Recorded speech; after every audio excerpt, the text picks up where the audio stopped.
Good evening. Thank you all for attending today's special meeting of the Santa Rosa City School Board. Opening up this meeting Monday, October 3rd, 2022. We begin with the Pledge of Allegiance. All in attendance, please rise for the Pledge of Allegiance. I pledge allegiance to the flag of the United States of America and to the republic for which it stands, one nation, under God, indivisible, with liberty and justice for all.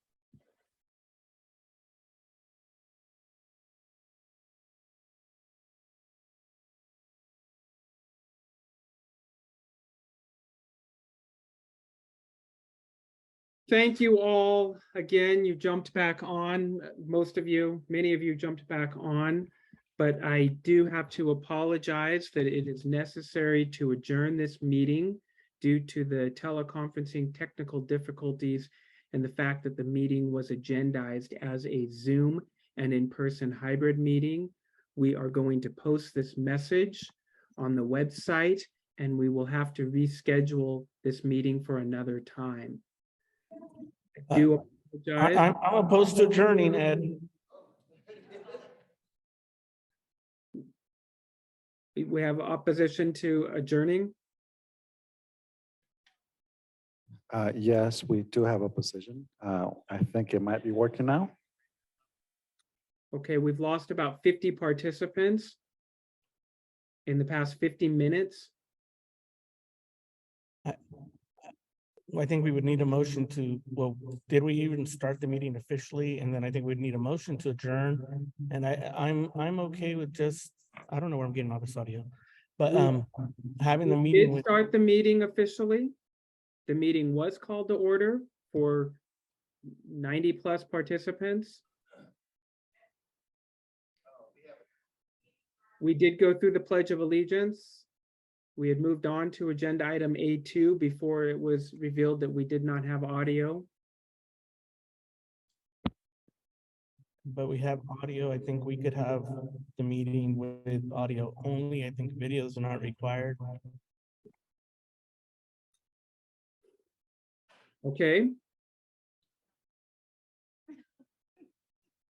We're in a spot here, guys. Our meeting is almost an hour delayed. I do not know if this is a service to the public that we want it to be. We are 40 participants less than we had when we started the meeting.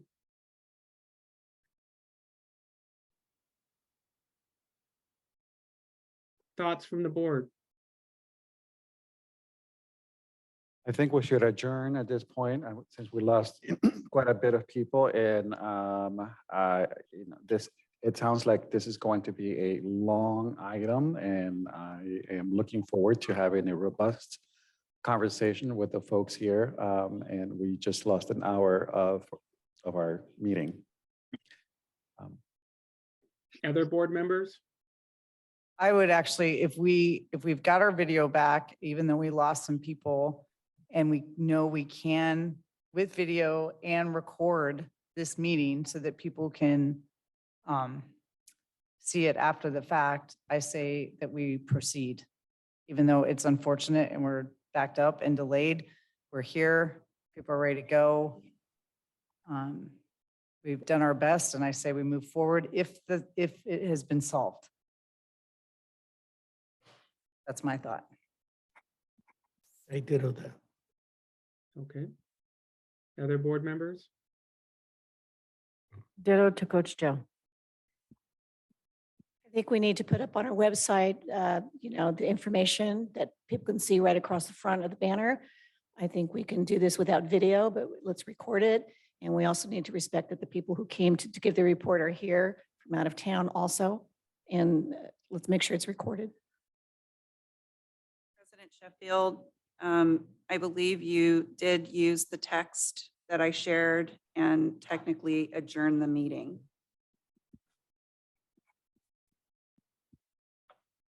And we posted that same language on our website. It did adjourn. Okay, I'm just saying with the confusion that we've created And I do respect the time for the people who have traveled to come to the meeting. We've lost an hour. And even though we have folks who are attending now and the meeting is being recorded, we have still lost an opportunity for folks to give public comment. That's a key component of the public meeting. We have created a lot of confusion already. I believe that the best thing we can do moving forward is to postpone this meeting. It's 6:30, 6:25. And we still may not have all the video worked out. Board, let's take a vote. Seeking a motion.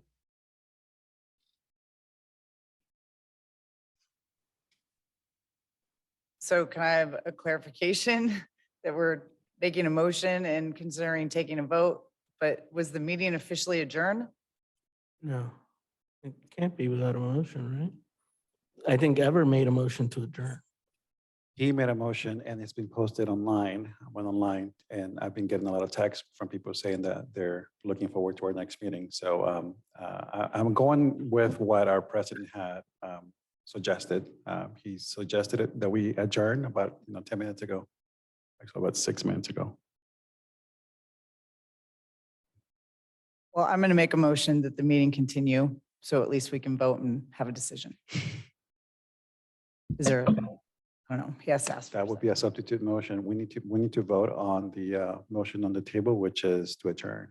And if that. Oh, so that motion is on the table? Yes. Is there a second Yes. to that? So Was there a second to I that? second that. Okay, moved and seconded to adjourn the meeting. Ready for a vote?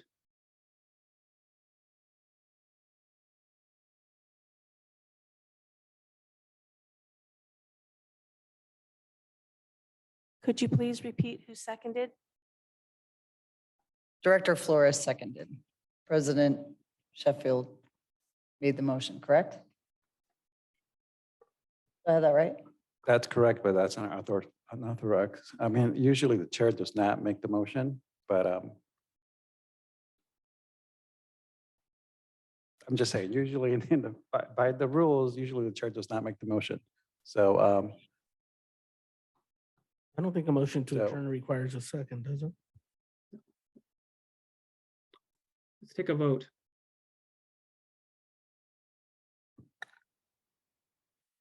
Director Bowie. Aye. Director Manieri. Aye. Director De La Cruz. No. Director Medina. No. Director McCormick. No. Director Flores. aye. President Sheffield. Aye. Trustee. Member Fong says no. All right. We will continue the meeting. We will take it from the top. Thank you all again for your patience. Good evening. Thank you all for attending today's special meeting of the Santa Rosa City School Board, opening this meeting October 3rd, 2022. We'll begin with the Pledge of Allegiance. All in attendance, please rise for the Pledge of Allegiance.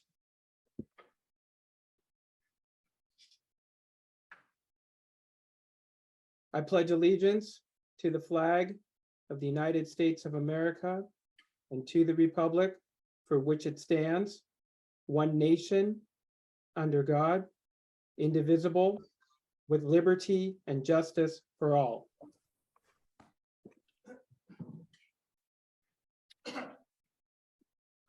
All right, we are on agenda item A2, opening it up for public comment on agenda items. Do we have blue cards from folks physically present at the meeting? And then we'll go to the remote audience, those who are still joining us remotely. President Sheffield, there are no blue cards. All right, we will now open it up to those joining us remotely. And again, we apologize again and again for this delayed meeting.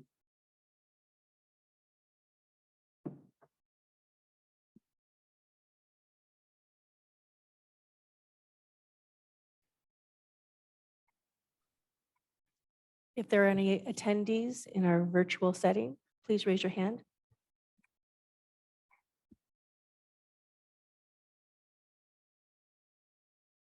We have Tammy Afonso.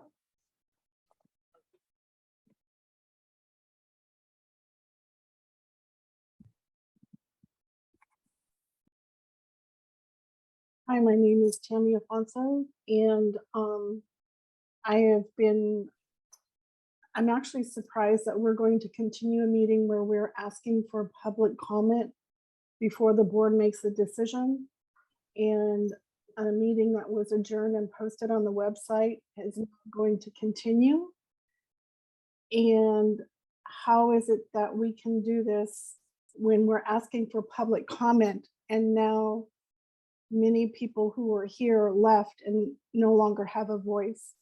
How is it that you're going to make a decision without hearing what those voices all were? Thank you.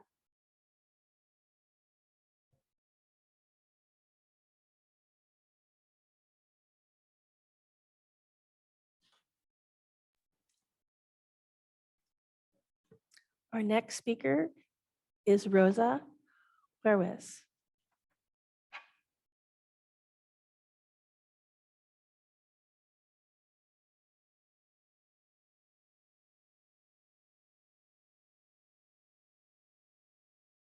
Rosa, could you please unmute?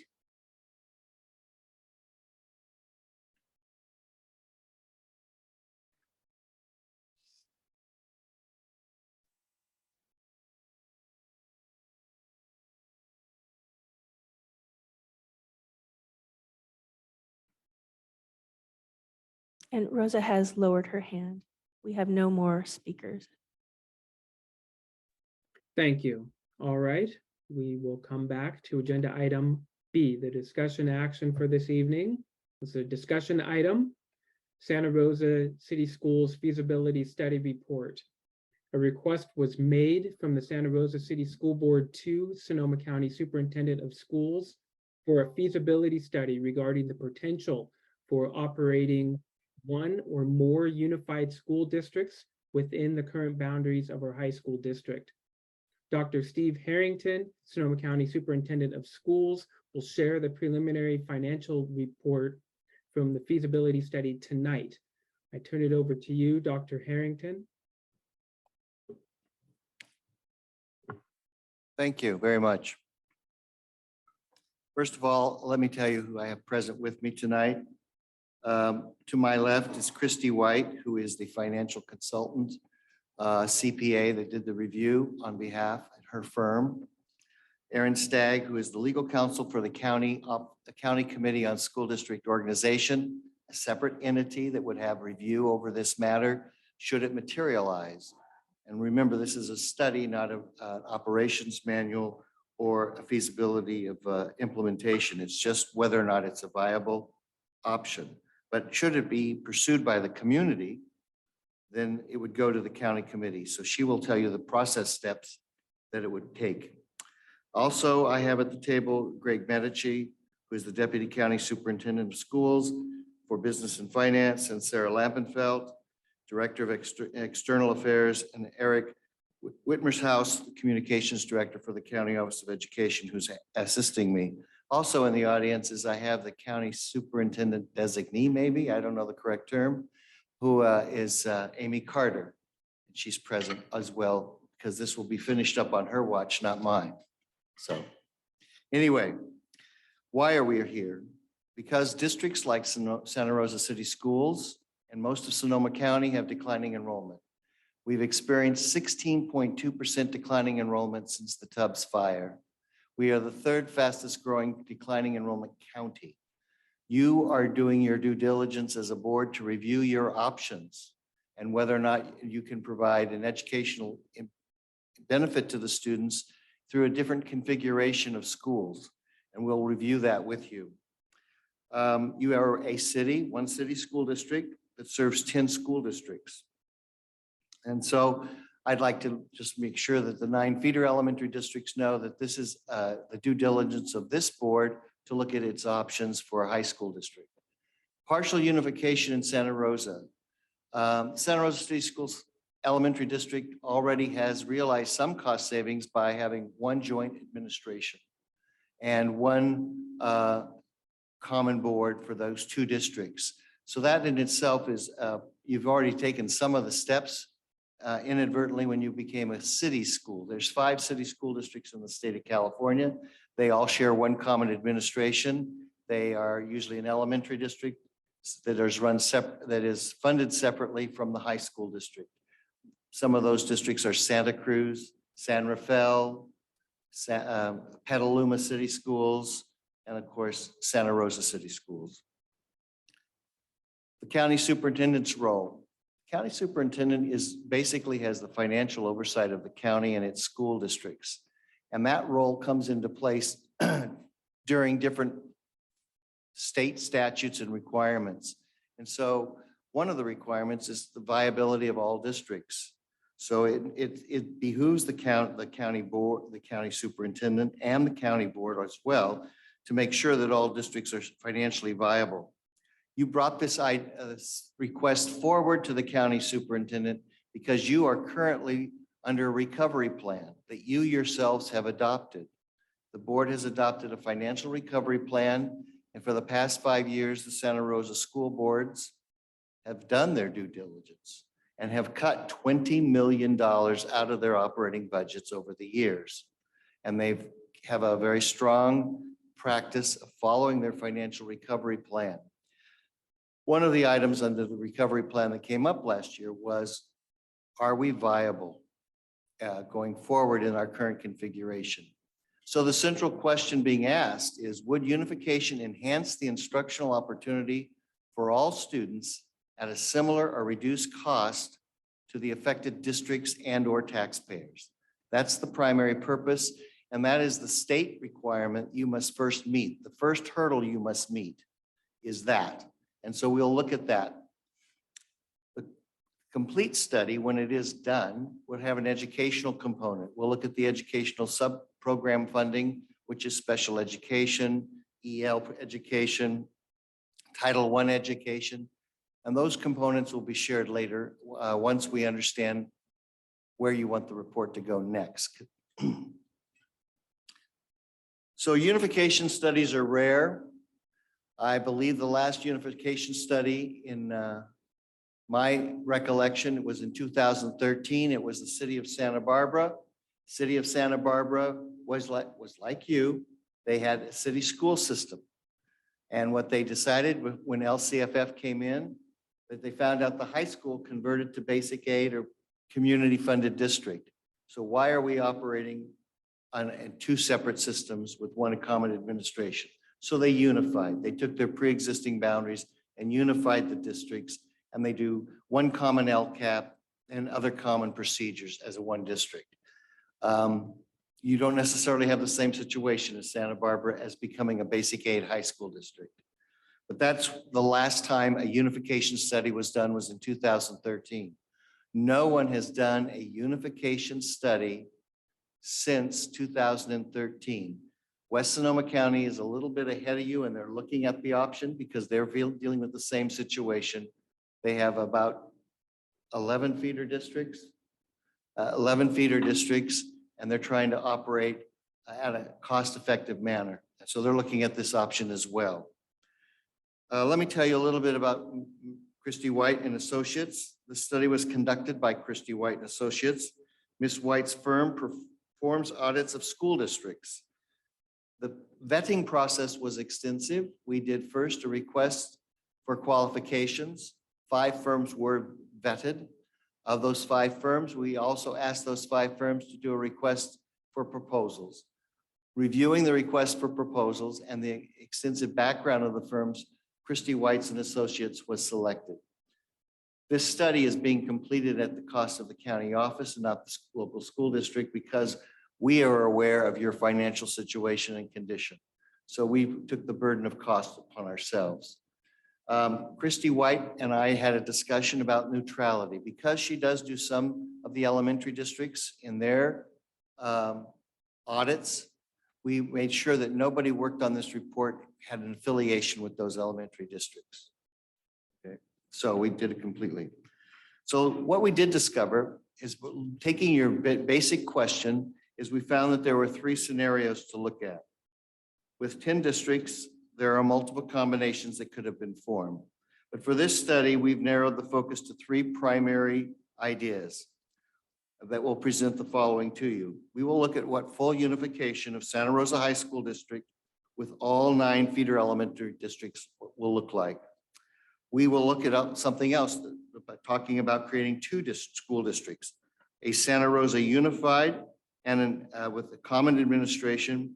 And for the lack of a better descriptor, I'm going to use the word Rincon Valley, only because it's the largest of the elementary districts.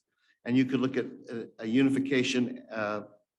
The second district could be Rincon Valley Elementary and High School District, or a Rincon Valley Unified School District with 3 independent feeder elementary districts. And I'll explain how that works.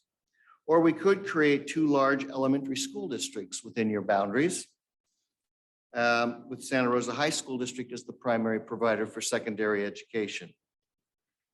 Now, when you look at the county map that's on the screen, you'll see that that's the colored areas are the high school districts providing services to all those little white districts in white.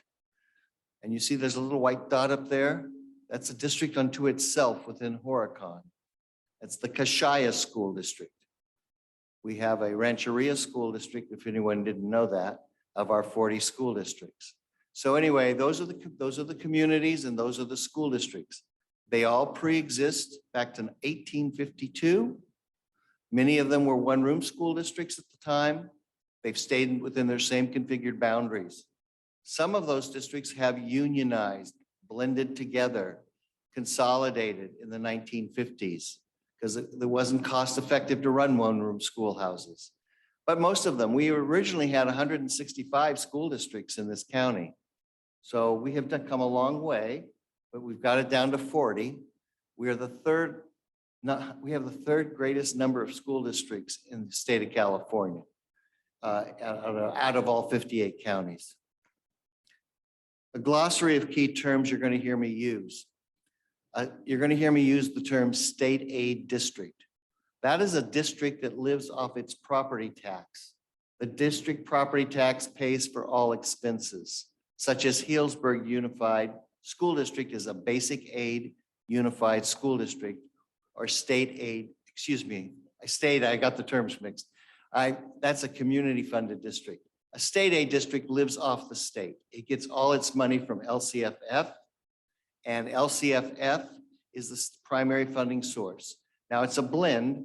The local property taxes come in, but the local property taxes don't meet the state minimum, and then the state backfills it till they meet the state minimum. That's a state aid district. You are a state aid district. The one when I was sharing Healdsburg with you, that's a community funded district.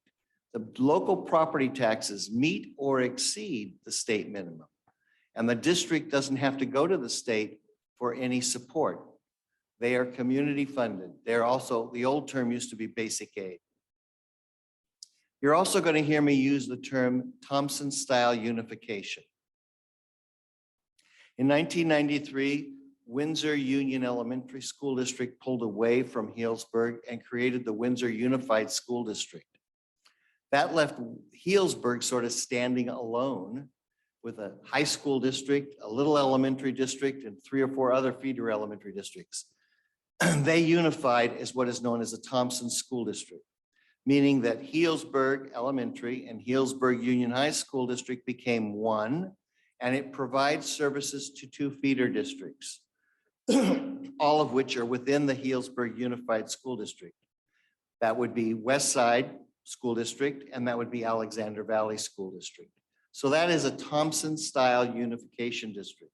And what we're going to share with you today is a similar model that could be used in this study. And that's what I'm saying. This is a study showing you its options. In a glossary of terms, you're going to hear the word unification, and that's bringing together 2 districts that will provide TK-12 services. That is a unified district. You will also hear me use the word unionization. They happen to be 2 districts of like service models. So you could have a K-6 district with another K-6 district, and they unionize. They become a new union school district. For example, Bellevue is a union school district. It was a merger of multiple elementary districts. Roseland is Roseland. It was never a unionized school district. It was started from a one-room school and then expanded from that. So you're going to learn the different terminology. So we have a unification possibility. We have a unionization possibility. You're also going to look at the funding. What makes schools tick? How do they exist? And what does it benefit does it bring to the community? You have what is called an unduplicated pupil count. This is an annual count of pupils in low income or speaking limited English that the districts get supplemental funding for. Or if they have a high percentage of low wealth, they get additional concentration money. So that's a variable has to be looked at this study. And once again, I just want to note about the district names. We're going to use the two largest geographically sized districts in this case for purposes of explanation. Should a district go to unification? The first thing on the ballot, because this is community driven, it is ballot driven, it is not board driven as much as it is the community. And I mean, you could have two boards who don't want this, but the community may choose to vote it in. We'll talk about how the process works a little bit later.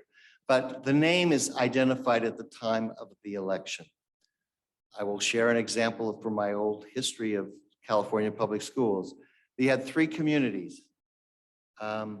They were, you may know this as the ABC district: Artesia, Bellflower, and Compton. Okay, excuse me, Cerritos. Artesia, Bellflower, and Cerritos. Who's going to have the name on this new school district? What they did was ABC, A for Artesia, B for Bellflower, and C for Cerritos. That was voted on by the voters the day they voted to unify. And then, of course, we'll go through that process of the board, it becomes the board, the new board. So first of all, in scenario one, when I refer to the board, it's not this board. When I refer to the board, it's not the elementary school district boards. The voters will decide if they vote for unification, they concurrently vote for new board. So what happens to the old board? Well, the old board stays in existence because the new board doesn't assume office. They'll assume office upon their election, but they don't take over the district until the old board's terms expire. So the old board stays in existence and operates the school. The new board is elected, and their job for the next 18 months to 2 years is to develop operations plan, policies, job descriptions, salary schedules, and identify its administrative team, hire from the teachers in the existing pool of teachers, which are coming from the districts, and make those selections. As the old boards fade out, the new board comes into place. That's the transition. We're going to look at scenario one, which is full unification. On the right of the map there, those are your boundaries of the high school district. And within it, you have the elementary districts. This is the most financially challenging option, should anybody choose to consider it. And that's due to the merging of the districts with the variable funding. You have districts in your attendance area that are basic aid funded. You have districts in your area that are state aid funded. You have districts in your area that have significant concentration dollars, and you have districts in your area that have significant supplemental support dollars. Now, those all go back to those funding models. A fully unified district would be a state aid district, but it would suffer the immediate loss of $21.3 million. And Christy will tell you how that's all developed. I'm going to do the executive overview here, and she's going to get into the analysis of how that was all developed. But $21.3 million would be lost because you would lose the basic aid of Kenwood. You lose the supplemental funding of Roseland and Bellevue, and you would have requiring deep cuts that might have to take place to offset those losses.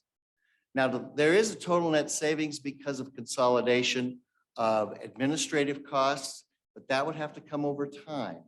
And we'll tell you how that works, but that wouldn't be immediate. That would be down the line. You've been dealing with budget cuts yourselves over the last several years. This is the most challenging configuration to consider. When you look at scenario one, we used an alternative unified. We just said, what if Santa Rosa City Schools, Santa Rosa Elementary, and Santa Rosa Union High School District unified? This wouldn't be advantageous to you because you would have a funding loss of about $2.7 million. Why would that be? You would be blending your two student enrollments. You'd be blending your enrollments together, and that would dilute your concentration funds, and it would dilute your supplemental funds. It's unclear whether this would be offset by any savings by the districts. This board has done a phenomenal job of cutting and maintaining its solvency under very trying times. And what you would be trying to do is try to cut another $2.7 million plus the cuts you're currently experiencing. This is a challenging scenario if you consider it. The reason you look at this map and you see the other districts, they still exist. They would still use you for high school purposes. This is what we call a Thompson. This is named after Mike Thompson, who's now our congressman, but he was the state senator that allowed those districts to get benefits. A unified school district had to offer services within its own attendance lines. This allows you to keep the broader attendance line and still take in the students from Wright, still take in the students from Roseland for secondary education. But if you chose to create it as a Santa Rosa City Unified School District, you'd have to deal with an additional $2.7 million in cuts that you would have to make because of funding losses. So scenario one is very challenging, which was off the original question. So we looked at some things and we came up that there's some options here that the board may wish to look at in this study. You could split Santa Rosa City High School districts into two school districts into two areas. Create two school districts, each with its own board and superintendent and administration. It could become the Santa Rosa City Unified School District, which would include Santa Rosa Elementary, Bellevue, Roseland, Bennett Valley, Wright Elementary districts. The secondary school sites in that Santa Rosa City Unified would consist of Montgomery, Santa Rosa, and Elsie Allen schools, plus the middle schools that feed those schools. Now that's one option.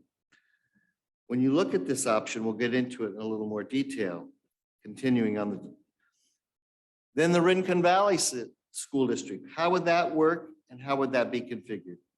The Rincon Valley High School District would include, now they would be creating their own high school district, but it would include Piner and Maria Carrillo High Schools, and they would be serving Rincon Valley Union Elementary District. Now the word union was there, so what you're doing is merging all the elementary districts together, and that would include Rincon Valley, Piner Olivet, Mark West, and Kenwood districts.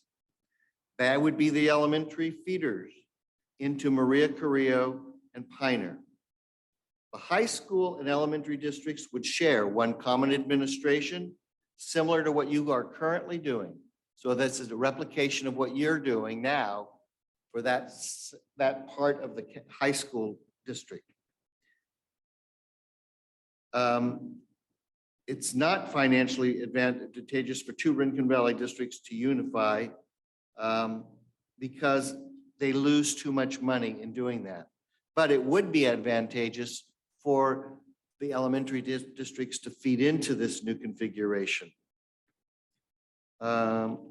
Basically, let's look at the cost savings in these scenarios. In the scenario number 2 about Santa Rosa City Unified, you would see a total financial gain of $17 million a year, made up of additional state funding. 9.4 million would be in unduplicated pupil counts and potential cost savings of another $7.6 million. The Rincon Valley configuration, the districts would lose about 1.7 million because Kenwood is basic aid. But that would also be offset by cost savings that would reach close to $14 million because you'd be eliminating duplicated services. You'd be reducing the number of superintendents and so on and so forth. So that scenario also generates money for those students in that configuration. When you look at the districts, that basically that Rincon Valley takes 37% of your current high school students to create this new district. Santa Rosa would continue to maintain its consistency with 63% of its schools, its high school students remaining within its new boundaries. There's also another alternative to scenario 2. In this alternative, Rincon Valley Unified School District unifies the 4 elementary districts, while Mark West, Pioneer Olivet, and Kenwood opt out. That's another option they have. They could create their own Thompson Unified School District, meaning that Rincon Valley would stay configured, but Mark West and Pioneer Olivet and Kenwood would be existing districts. Now, you're not saving as much money there. You're not going to bring as much money in this model. You bring about $10 million annually into that district. But the funding levels would stay the same at the 3 districts opting out. And the cost savings would be, that was saved on the other slide, is gone because you're duplicating services once again. And then there's a third scenario that you could gain money from. Under this proposal, Santa Rosa City High School District remains the same. Santa Rosa City Elementary, Roseland, Wright, Bellevue, Bennett Valley unionize, become one larger elementary district. Rincon Valley, Pioneer Olivet, Kenwood, and Mark West unionize. And they both exist as 2 independent elementary districts feeding into Santa Rosa High School District. These 3 districts could share one common administration if that's what the voters wanted it to do. The unionized Santa Rosa City School District could see a potential realized savings of $7.1 million annually. And a fully unionized Rincon Valley School District would realize a net financial gain of up to $7.6 million. So there are some options that gain revenue for this school district. There are options that gain revenue for the community and for the students. Which scenario is most advantageous? Speaking as the county superintendent and as the who has financial oversight, scenario 2 offers this board the most significant near-term cost savings. And I would ask the board needs to look at that as an option. Scenario 3, which creates 2 unionized elementary districts and keeps Santa Rosa City High School District the same, would also result in substantial revenues and gains up to $14.7 million. Scenario 1 is the most challenging, and I don't believe you would see the net savings in a serious situation over the next couple of years. So I believe there is a potential for revenue gain long-term, but Christy White will explain how that will be achieved. So the basic situation here is that's the overview of what the study has done. Remember, it is a study of the financial benefit to the community. And this is what by financial benefit it would bring to the community should this board or any board, and you need to know any city council, any board of supervisors, anybody within your jurisdiction or boundaries that's an elected body can move this. And then Aaron will explain how that works. The electorate can move this. A board can move this, but the process is, and another board could say no, but that board can't say no until the process gets on the agenda of the county committee. So that's why we're here. There are districts that are off to the side saying, well, wait a minute, we would like to have our say at the table. There's no say to say currently because we don't have a real viable option here. Nobody has brought an option forward.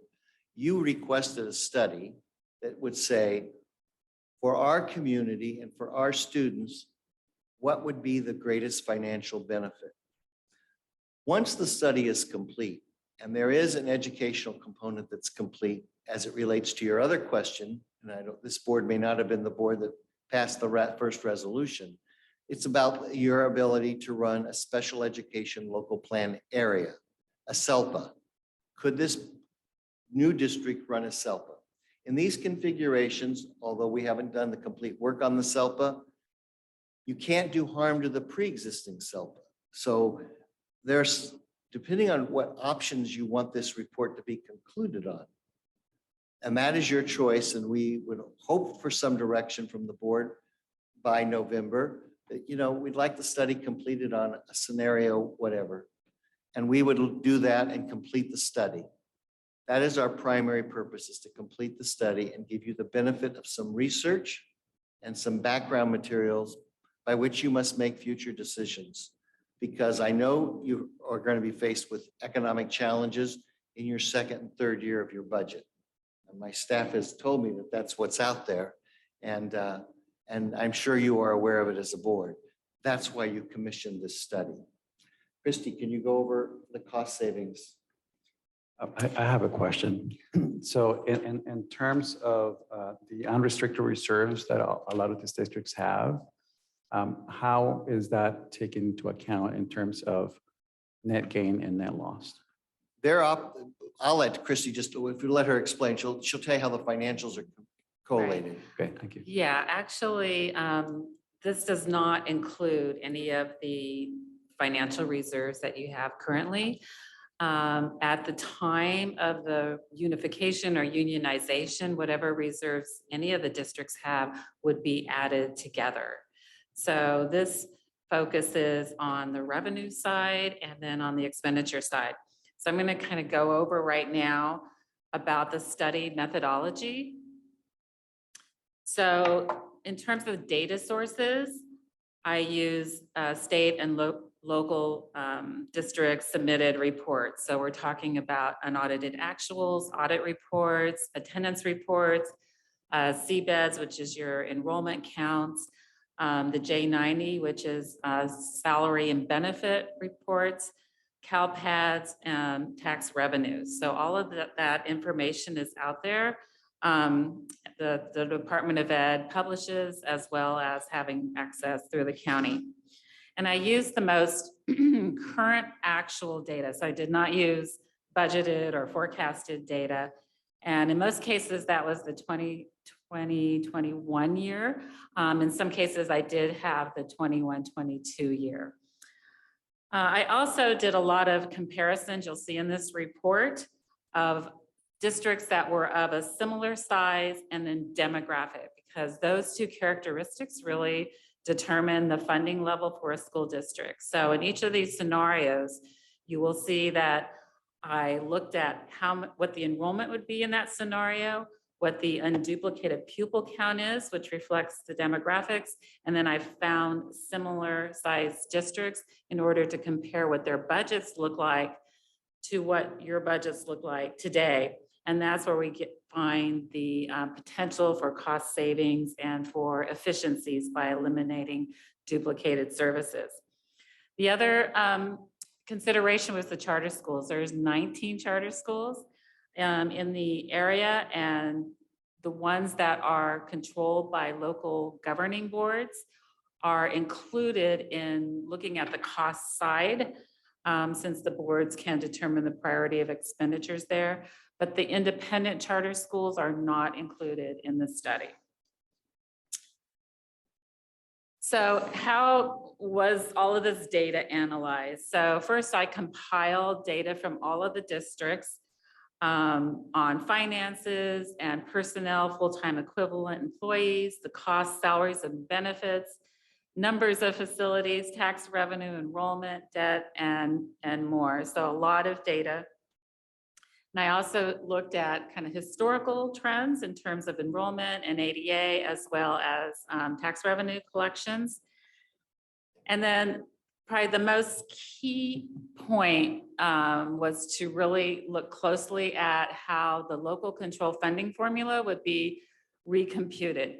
So school districts in California are primarily funded based on this model, and it accounts for about 70% if you're including the property tax revenues of a district's budget. There are other federal and local sources, but most of those sources pretty much follow the students. But this is a very complex formula that is designed to provide supplemental dollars to areas that have higher English language learners, as well as lower income. I then compared the revenues for the districts involved in each of the scenarios in total to the revenues that would be recomputed under this funding formula. So this is what the Department of Education would do. And I, in fact, use their methodology and spreadsheets in helping to do this work. And I compared what the new funding for this school district in any of these scenarios that you see would be compared to what the revenues were before. There's no financial incentive in California on the revenue side to unify, but we did find under scenario 2 that a Santa Rosa City Unified School District would receive over $9 million more from the state because of a higher concentration of unduplicated pupil counts. So basically serving the same students in the same areas and receiving $9 million more.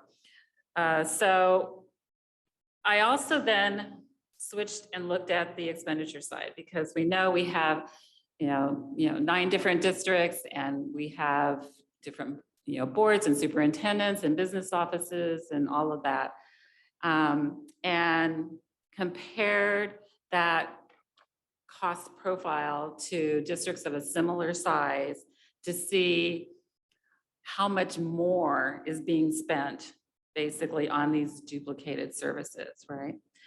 So finding those opportunities to save costs basically gives that money back to the board to determine your funding priorities.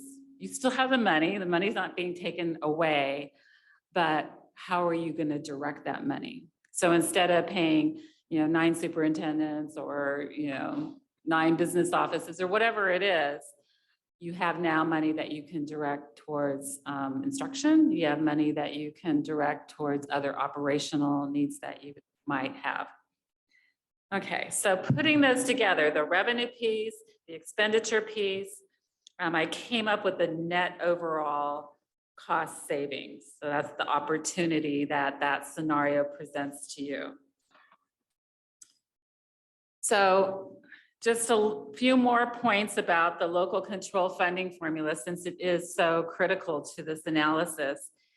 There are 2 very separate funding profiles amongst the districts that are included in this study. There's 4 school districts, Santa Rosa City Elementary, Wright, Roseland, and Bellevue, that received $10 million in this concentration grant money. This is supplemental, and it's for serving high unduplicated pupil count communities. So that's at play. Then there's another 4 districts. We have Kenwood, Pioneer Olivet, Rincon Valley, and Mark West that receive basic aid or community aid funding from having either excess property taxes or by having local charter schools and kind of the interplay there. And it's also about the same, about $10 million. When you put those districts with the different funding profiles together in scenario 1, which is unifying everything, you lose all that money. And that's why a $21 million loss in funding would result. Now, there is an opportunity, looking at the cost side, of maybe saving, $45 million, significant amount when comparing a Santa Rosa City Unified to other districts of a similar size of like 25,000, 26,000 students. But how do you get there in the short term? Because the funding loss would be immediate, and trying to find those cost savings often takes time. In fact, classified staff have a 2-year right to their salary and their benefits after any kind of reorganization. So that's why we're saying that's the riskiest scenario, and which one would be better in terms of the revenue side, this LCFF side, but would also bring cost savings, free up money for the board to kind of reprioritize your spending. So we landed on, as the superintendent described, we landed on scenario 2, which is the Santa Rosa City Unified School District, which takes those districts that have that concentration grant money and puts them all together, plus with Bennett Valley being added into that, bringing you $9 million more in revenue, and also saving you another $7 or $8 million potentially. And then on the Rankin Valley side, putting those community funded districts together with, Pioneer Olivet all the way over to Kenwood, being able to preserve that money while also consolidating and eliminating or giving the board the opportunity to eliminate duplicative services. So on the cost savings side, how did we come up with these numbers? So there's a lot of data points out there that are gathered by the Department of Education from the reports that all districts submit to the state. And so there's data on how much is spent on general administration by schools. There's data on what they call the current expense of education, which is basically everything except for facilities cost and food service. There's data on how districts spend their money by function or activity. Do they spend it on instruction, or are they spending it on administration, or are they spending it on plant services, and at what level? And then there's also data, particularly with certificated salaries, and then FTEs for all employee groups, not just certificated. So what do I mean by cost savings? Does this mean you're making cuts? I want to clarify this. And the answer is probably not, because you only would need to make a cut if you had a revenue loss, right? So in looking at scenario 2 or 3, we really tried to find the best scenario where there would be either no revenue loss, like Santa Rosa City Unified would gain $9 million, or a minor loss, such as with the Rankin Valley and with Kenwood losing basic aid of 1.7.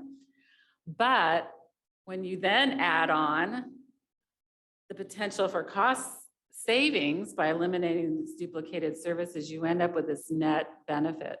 So it's not really making cuts, and the cuts that would need to be made would be minor compared to the opportunity to be more efficient with your resources. I have a question. Did you take into account our budget stabilization plan that we have for the next 4 years, for the next 2 years in this report? This report only looks at actual dollars, so not budgeted dollars. Okay. Thank you.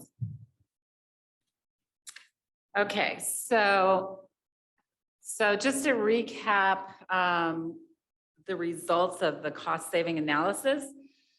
Administration, all of the districts today in total spend $9.2 million on administration. All right, more, this is more, not in total. This is more than the average unified school district of 26,000 kids, which are in this area. Okay, so 9.2 more, okay? So in theory, if you all unified, you would have potentially $9.2 million to not spend on administration, but to spend on instruction, okay? And then kind of like looking at it a little closer, for example, the 5 school districts in the Santa Rosa City area, the elementary, Santa Rosa City Elementary, Bellevue, Wright, Roseland, Bennett Valley, spends 1.9 million a year just on board and superintendent cost.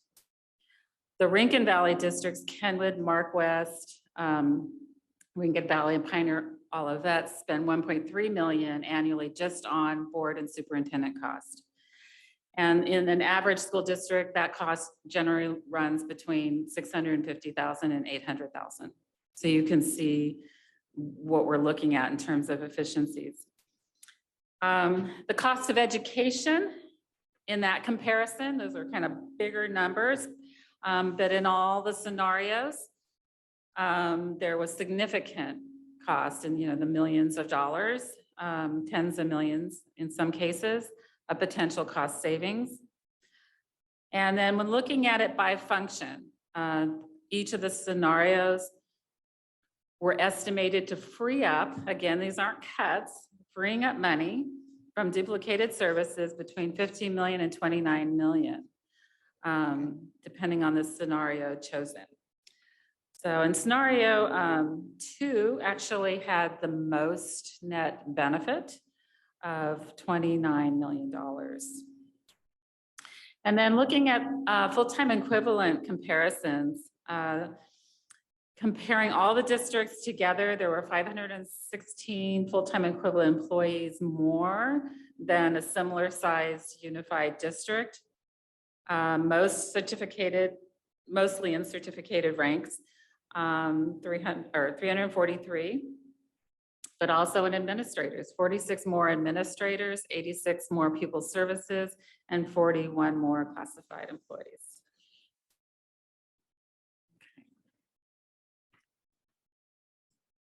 Okay, so in addition to looking at the revenues and expenses, I also looked at just facilities in terms of how many school sites are there in this area.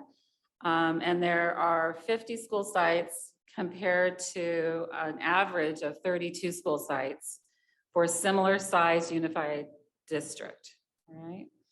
Now, geographically, you are larger. You have 185 square miles.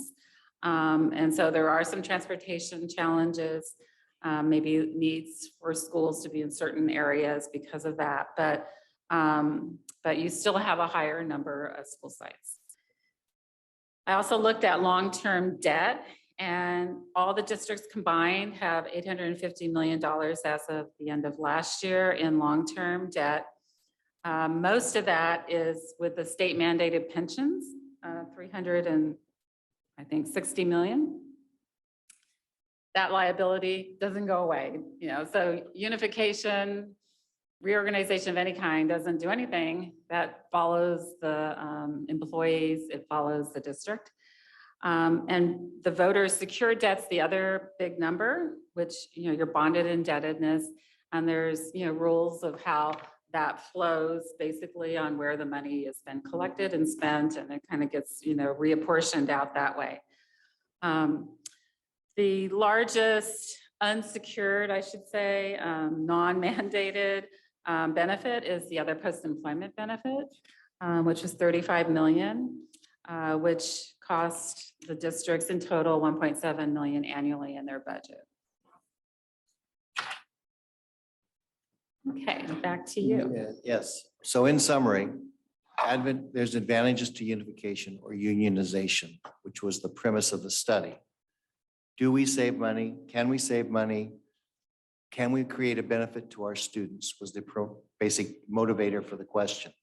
Unification or consolidation achieves cost savings by allowing districts to merge administrative services and reduce spending on administrative and operational costs. No cuts are required unless the funding is less than the case in scenario 2, and there's additional funding for Santa Rosa City Unified School District. In all other scenario, cost savings more than make up in the potential funding losses that we had expressed. Scenario 1, which full unification poses the most challenges, and either scenario 2 or 3 are financially advantageous from both the funding and cost perspective. So when the board looks at finalizing the report, we're going to ask you, our question is, in your discussion, which scenario do you want the report completed on? I am paying for it. So, but I want you to know, I'm not going to write 4 different scenarios or 5 different scenarios because it gets costly and more expensive. So I'm asking, you have seen the options. What do you think the community would like to see as an option and the total impacts of that option? Because I will complete the report on a scenario you have chosen. That's where I am. So we're asking you to select one option. West County is asking me to look at 2, and we're talking about that. Once you have selected it, we'll complete the report. We have to look at the Title I funding components, the Title III funding components, the special education impacts to your programs. Where do the students go? We have to look at the student count and the cost of special ed as an educational component. There's a governance and transition between the old and the new boards. Community, if the community chooses one, that board will probably have 18 months to 2 years before it opens its doors, because the old district still continues to operate in its template that it has always operated under until the last board member's term expires. And then the new board is in place. So it gives them time. They can look at employment, they can look at contracts, they can look at all sorts of things to develop the operational component. But that's the job of the new board and the new district and the whole situation. Now, many times people, where we have studied unification, teacher salaries go up. And the reason teacher salaries go up is because it's a blended, it has to be a blend of the high and the low, and you get a happy medium. So it can't be any less than the average. And what happens is most new boards have more money than they started with. So they set the new salary schedule a little higher. Now, they won't be hiring as many teachers because, of course, they're unified. And so they need K-12 teachers to serve a variety of content in the high school. And you need elementary teachers to serve multiple grade levels. But the frequency and the class size and all of that have to be predetermined. Once all that is finalized by the new board and staff is hired, then there's the issue of collective bargaining. And what happens is the new teachers can petition either to go with CTA or AFT, SEIU or CSCA. The new board will then have to deal with those. The new board will have to deal with new contracts because everything expires because all of those terms and conditions were set with the old districts. That all has to be worked out with the new board as it comes into being. And that's what takes approximately 2 years to finalize and develop. So the last district that unified was Twin Rivers, which is over in Sacramento. And I know, Anna, you went through some of that, and it took time to get all those bugs worked out. So it's not they're not going to open their door and everything's going to be copacetic. They're going to open their door and they're going to have a few operating issues, like they may not have the transportation all worked out and those things. But you're providing a benefit. Those children basically increase the amount per pupil by $1,500 per child when they unified. And that cost has been seen multiplied multiple times. Of course, it didn't hurt that they got McClellan Air Force Base as their district base. All their facilities were sort of donated to them by the Army. So they operated in a consolidated environment there. Now, let's say the community says you've selected an option, if the report's done, and the board says, you know, right now we have too much on our plate, we don't want to do anything with it. But anyone can pick up the report. And for the community watching, the report is online on your website. All the detail analysis by district is in there. And it's been vetted multiple times by the business staff. But the community may choose to initiate a petition. They could do that. As I said, it could be the city council says, you know, we live in one city, we should have one district. That has happened in many places. The city council could vote by 3. I don't know how many people are on your city council, but it could be by 3-2. And it would then go to the county committee because any elected body within your boundaries has that authority. So now that's your cue up. I've queued you up, so you can go ahead and talk about what would be the next steps should the report generate interest. Yeah, absolutely. And just to put it in context a little bit, because I know for many people following at home, it may seem that we've dived in. The decision that I understand is in front of this board this evening is to continue the study. I want to make very clear that what we have done, under education code, there are 9 factors that the county committee and then the State Board of Education would be tasked to consider with any unification proposal. The decision was made working with Dr. Harrington and the county committee that the factor we looked at, just so that everyone understands what this report, what we were answering, it's that the proposed reorganization will continue to promote sound fiscal management and not cause a substantial negative effect on the fiscal status of the proposed district or any existing district affected by the proposed reorganization. So by answering that first, we were able to maximize resources that then, if there is direction from this board to continue to evaluate scenarios, we are looking at it for a scenario that is not sustainable. So that is the context of what we presented tonight. That was the particular piece of the education code that the county committee would be tasked to consider. So then what's next? We get a direction from this board, please continue with whatever the scenario is. And we go through, we continue to go through this analysis and do that. But the community says, we heard some interesting things. So we're interested, what could a petition look like? And I want to make clear that this conversation is really about managing expectations and timelines. We have an opportunity here for this board to have input. There will be an opportunity for the boards of affected districts, for city council, for other local districts and counties, as Dr. Harrington has been saying, to have that input. And then it does come to the county committee. But ultimately, and I'd like to help everyone understand this, unifications, absent some very small exceptions that would not likely apply here, they're going to go to the State Board of Education. This starts at the local level, and I really want to echo, it oftentimes does start at the community level. It comes from a community interest.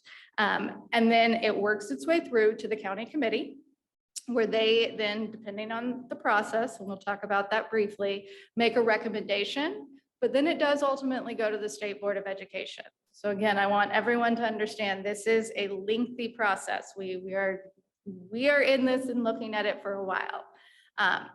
Then after the State Board of Education has considered it, it does go to the electorate. This is a decision that goes to election, and the election area is something that the county committee will provide a recommendation on. Typically, they would do that. The State Board of Education more frequently will set that area. But just so that we all have some context of where we are in this process, which is the very beginning of looking at it. But we choose a scenario. We move forward with the analysis. Folks who are watching, well, how do we do this? What does it actually look like? There's a handbook. I will spare everyone reading all of the details of it. It's many hundreds of pages if you're interested, called the School District Reorganization Handbook. It's a wonderful resource that CDE puts out, but they go through and they actually have flow charts. So any form of reorganization, of which unification or unionization, because we've used those words, would qualify, it can be initiated by a petition that would be signed by members of the governing boards of all affected districts. So in these scenarios where there may be other governing boards, we could have a petition that came from multiple governing boards that would then be presented to the county committee. It also can come from a government entity, LAFCO. LAFCO could say, we want to look at this. This seems like an interesting conversation. Or the city council or the county board of supervisors. There is that possibility. There's also a petition signed by at least 25% of the registered voters in the inhabited territory proposed to be reorganized. And I want to make a really sort of a point here. that 25% is required for all of the districts that are going to be considered for reorganization. So when you are looking at a petition from the community, it needs to, the 25% requirement would be coming from all of the affected districts, not just the district that was initiating the study.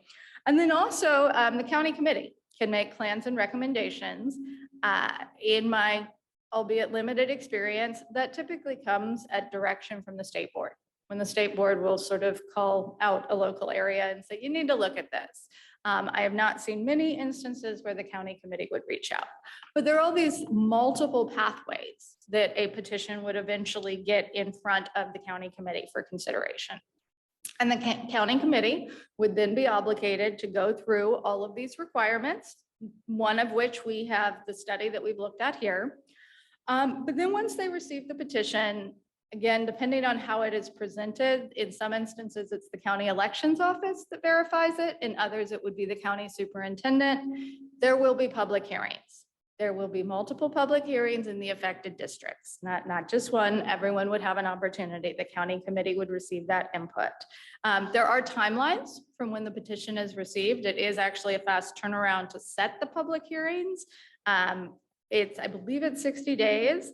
And then after the first public hearing, the county committee only has 120 days in which to make a decision on whether or not to approve or disapprove the recommended unification. Can a local school board block the petition or superintendent?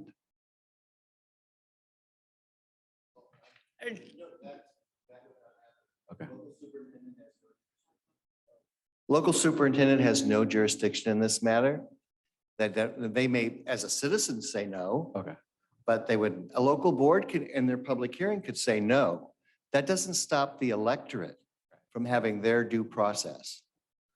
But everybody has their right to say whatever they want. Right. And a school board could say, you know, we've done this, our students are moving at an academics grade at such and such, and we're doing something.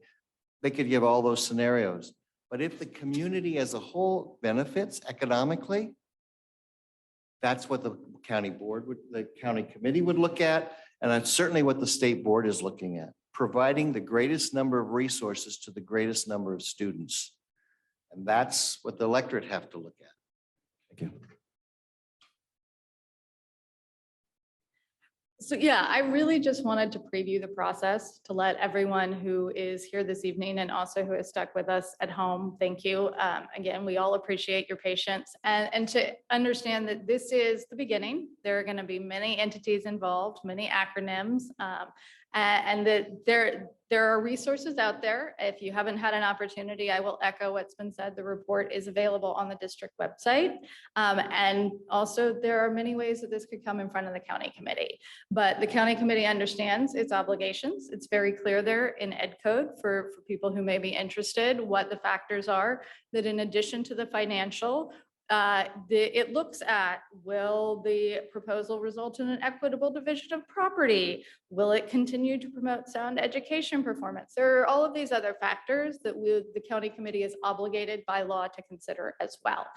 And then it would be the state board.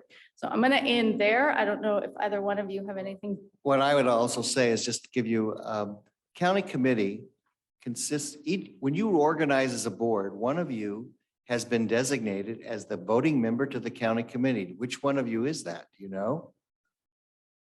Is that you ever? No, it's Ed Sheffield. Okay. No, Ed is, okay, so he's your voting member, but he also ran for a seat in your geographic area and was confirmed because the county committee votes on all the all the committee members in total. So there are members from South County, North County. So every board selects a voting representative. When a seat becomes available, that voting representative, in your case, Ed, gets noticed to vote for, we need to vote to confirm or approve a new member. Now that new member may be in North County, but he gets that ballot, he votes. And that's how that's done. There are two members for this geographic area. One is Mr. Pugh, is still on the committee, and he is representing a geographic area. And the other is Ed, who's representing a geographic area, and he's your voting member for any new members that come within the county committee. Now, currently, there will be some new county committee members selected because many people chose not to run for reelection, even within the county committee. That's separate from the county school board. That's separate from the local board. So it could be just a retired citizen who wants to be on it. One of the things I was sharing with Aaron today was the county board used to have 7 board members. The county grand jury, civil grand jury recommended 5 board members to the County Board of Education. That grand jury recommendation went to the county committee. Now the local, that would be the county board could say nothing because that petition had to go through. They did go before the county committee and made their argument why there should have been 7 versus 5. But the county committee voted to support the recommendation of the grand jury. And the ballot was called, and now we have 5 county board members. So that's the county committee does. They pass the process through, they answer the questions. And so we're one of the few county Board of Education that only have 5. Some have 7. Most of them have 5 now, but there was a recommendation of the county grand jury. So anyone can take this forward through a process, but it goes to the county committee. And they will then have to review it for its requirements, and then they will send it on to the state, which will also send it back to us usually for additional requirements. So I want everyone to understand this process from this point forward will probably be 5 years out if it ever got started. And it doesn't happen fast. So we're ready for questions now. All right, so before we go to the board for questions, it's just for clarification. We'll go to the board. The board will ultimately will have an opportunity to provide the county office with direction regarding which feasibility study option we may or may not have an interest in pursuing. The request was by November 1st. Is that correct, Dr. Harrington? That is correct, Ed. Okay, so then that will allow the County Office of Ed to provide a final report of the selected option at a later date. We don't know what that later date might be. Do we have any type of ballpark? I'd like it to, ideally, I really wanted to complete this before my term was up, but that's not a reality. That's why I brought Amy along, because it's probably going to end up, if you decided within November, I would say you could have a final report finalized probably by the spring of the year. All right, so now we will go to the board for questions. Okay, we do have folks joining us as well, and we'll hit that when we go to the public comment, but we'll go to questions from the board. I see Trustee Medina's hand and then Trustee De La Cruz. Thank you. And thank you for your presentation and thank you for waiting. I have a lot of questions, but I'll try to limit it to a few so that other board members could get in on it. First quick question is common administration kind of we have now with both districts. Is that only limited to 2 districts? In this county, there are 2 districts that do that, Petaluma City Schools and Santa Rosa City Schools. No, I mean, the question is, can common administration exist between 9 districts instead of like unified? Well, they'd have to either I've not seen it done. But there's nothing that prohibits? Nothing that I know prohibits it. I came from a district known as Buckeye Union School District one time, and they shared a common superintendent. The 2 district boards ran independently, but you can share a common superintendent. Yes, and I've known a district that had three in a common administration. So yes, there's no limit, although it gets unwieldy maybe at some point. Thank you.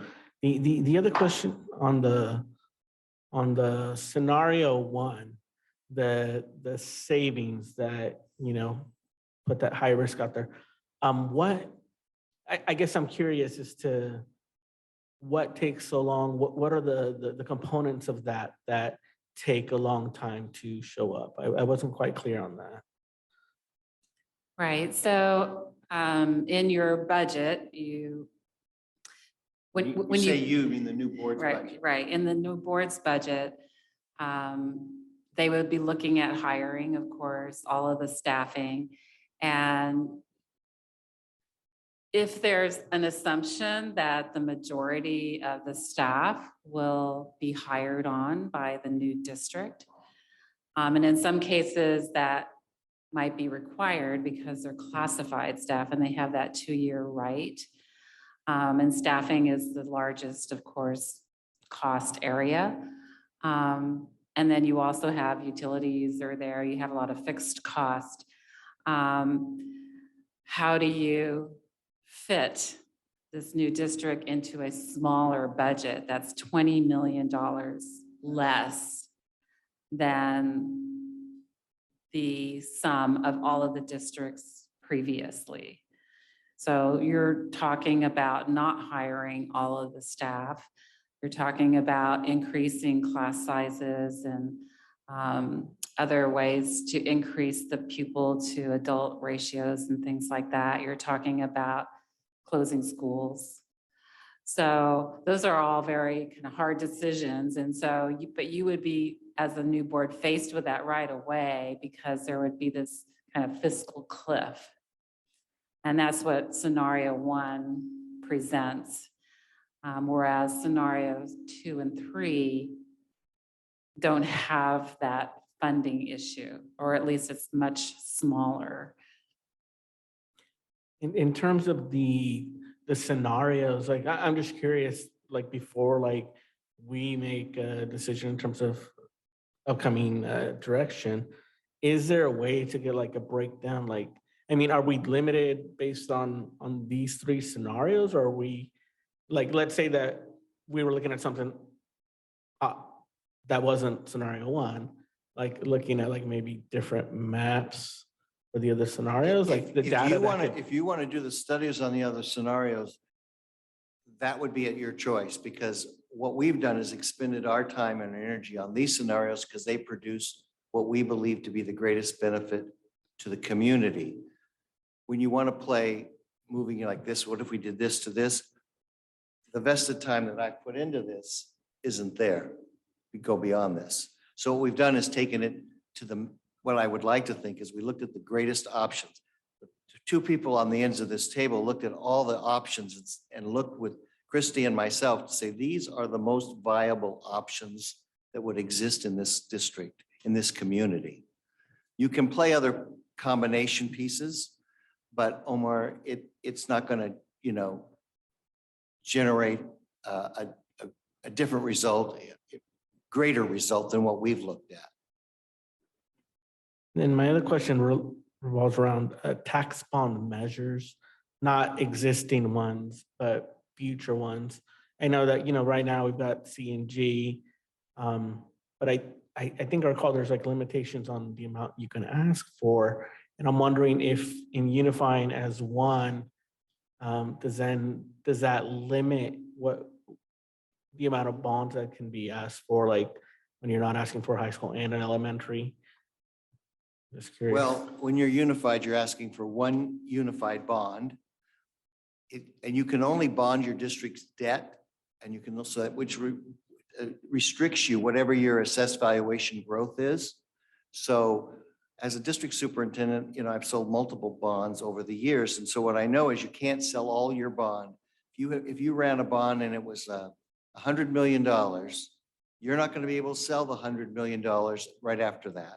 You're going to have to do it in increments because you can't burden the taxpayer greater than the assessed valuation goes up. So you have to look at all that. So what you do, if you ever get your tax bill, it says bond series A, bond series B, bond series, and what they've taken is that 100 million and spread it out. Any bond you currently pass, and hopefully the voters will pass your bonds, because I'm a co-signer for those bonds, that debt stays secured to the taxpayers within the boundaries. It doesn't get transferred. It just, so if you're geographically going into Rincon Valley, they still pay that. But just like, so like a taxpayer that's in both Santa Rosa Elementary and Santa Rosa High School District right now, you know, Their they're voting tax on bill's two. gonna look the same. But in the future, they would only be getting like one bond, right? And is that amount's limited? I'll So, let- so I I'll guess let- our taxpayers then protected from being taxed too much in the Well, future bonds. yeah, yes, they are protected, but. Yeah, I mean, there's a bonding capacity, there's a limit. It's based on assessed valuation. So, so that doesn't change. Doesn't matter what size of district. It does generally get reapportioned over the entire district. But, you know, there would need to be a study done. One of the criteria evolves around school housing, and you kind of get into that discussion on how do you pay for that with bonds. And it would be, I think, another study point that would be made in the follow-up study. The new board would do a Mhm. facility study. Correct. And in terms of the Thompson rule, I think it was in scenario one, the alternative. Well, I guess there was one way of bringing it forward where the different districts were petitioning, I think was the word. Does that involve each board making a decision within their board meeting to go forward? It depends on how the petition's brought forward. For example, if it was the Rincon Valley Union School District, that was one of the scenarios in here, or the Rincon Valley High School District was what the other scenario. The elementary stayed intact. The petition would have to come that way with that proposal. The county committee could decide that the boards could choose, because the voters might say, no, what we want it to all be together. So that might be one of the options on the ballot. But the county committee makes those calls because they set the conditions for the vote. You want to add anything to that? No, I would just clarify that you could see a petition that started with Thompson District staying out. You could also see a situation where through the process of the public hearings, and again, this will depend on how the petition would come before the county committee, but in their recommendations, it could be a recommendation in the report that goes to the state board. Consider this with the Thompson. It would be unusual for the county committee to do that if it weren't coming from the local districts, but they will be presented first with a petition we're looking at all 9 combining, we're looking at 5 over here, 4, and that's what they're going to start with for their evaluation. And my final question just involves, I think with the Thompson rule example, that involved state legislation that made that happen. Well, I guess it's 2 parts. One, from that larger perspective, I think scenario 1 does somehow make a lot of savings, but from the state perspective, does that look like a good option long term? And do you think that advocating state legislators or whatever to kind of help that process and maybe help that initial cliff be something that might be feasible or doable? The last time the state legislature did an incentive was in the 1960s. And when they were having massive unification votes, primarily in Southern California, where the population was booming. And there was what is called the Jess Unruh bill. Jesse Unruh was the powerhouse in the California State Assembly. And he basically put incentive funds in. So to get districts to unify, because he realized under Governor Pat Brown Sr., the master plan for education couldn't be accomplished if you had all these little districts. So the state tried to create an incentive fund. That hasn't happened since 1960. So I don't know what the will of the state legislator is, but it hasn't happened. And I know it took a very difficult situation. I think the fire districts were the last to consolidate, but there wasn't incentive funding for that. So legislatures can make it happen, but getting all of them to go along. Remember, most of Southern California is unified. So getting the votes, I'll leave that to Ed and the politicians to figure out how that all works. But getting them the votes is the biggest issue. Thank you. Thank you, trustee Medina. Trustee De La Cruz, then we have trustee McCormick and trustee Fong, everybody, trustee Flores, we all have questions, so we'll go with trustee McCormick.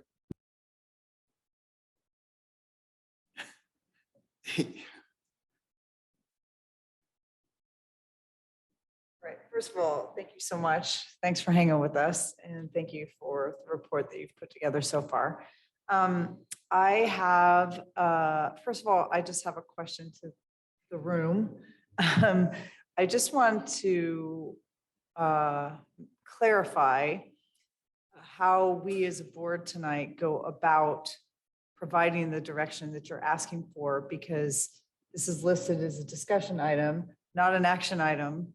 And which was a big reason why I was in favor of continuing with this meeting, because I didn't feel like we were making a vote or a decision tonight, and we were just getting information, questions, and discussion. And we're not asking for a vote tonight. Okay, so when you are asking for direction, what is it you're asking, like for each individual board member to give you some initial As a response? board, I'm asking you to finalize an option so we can complete the report, so that you can share the report to the community and to see if there's interest within the community to move beyond this. This is a study. It's not a plan for action. It's just a study of facts.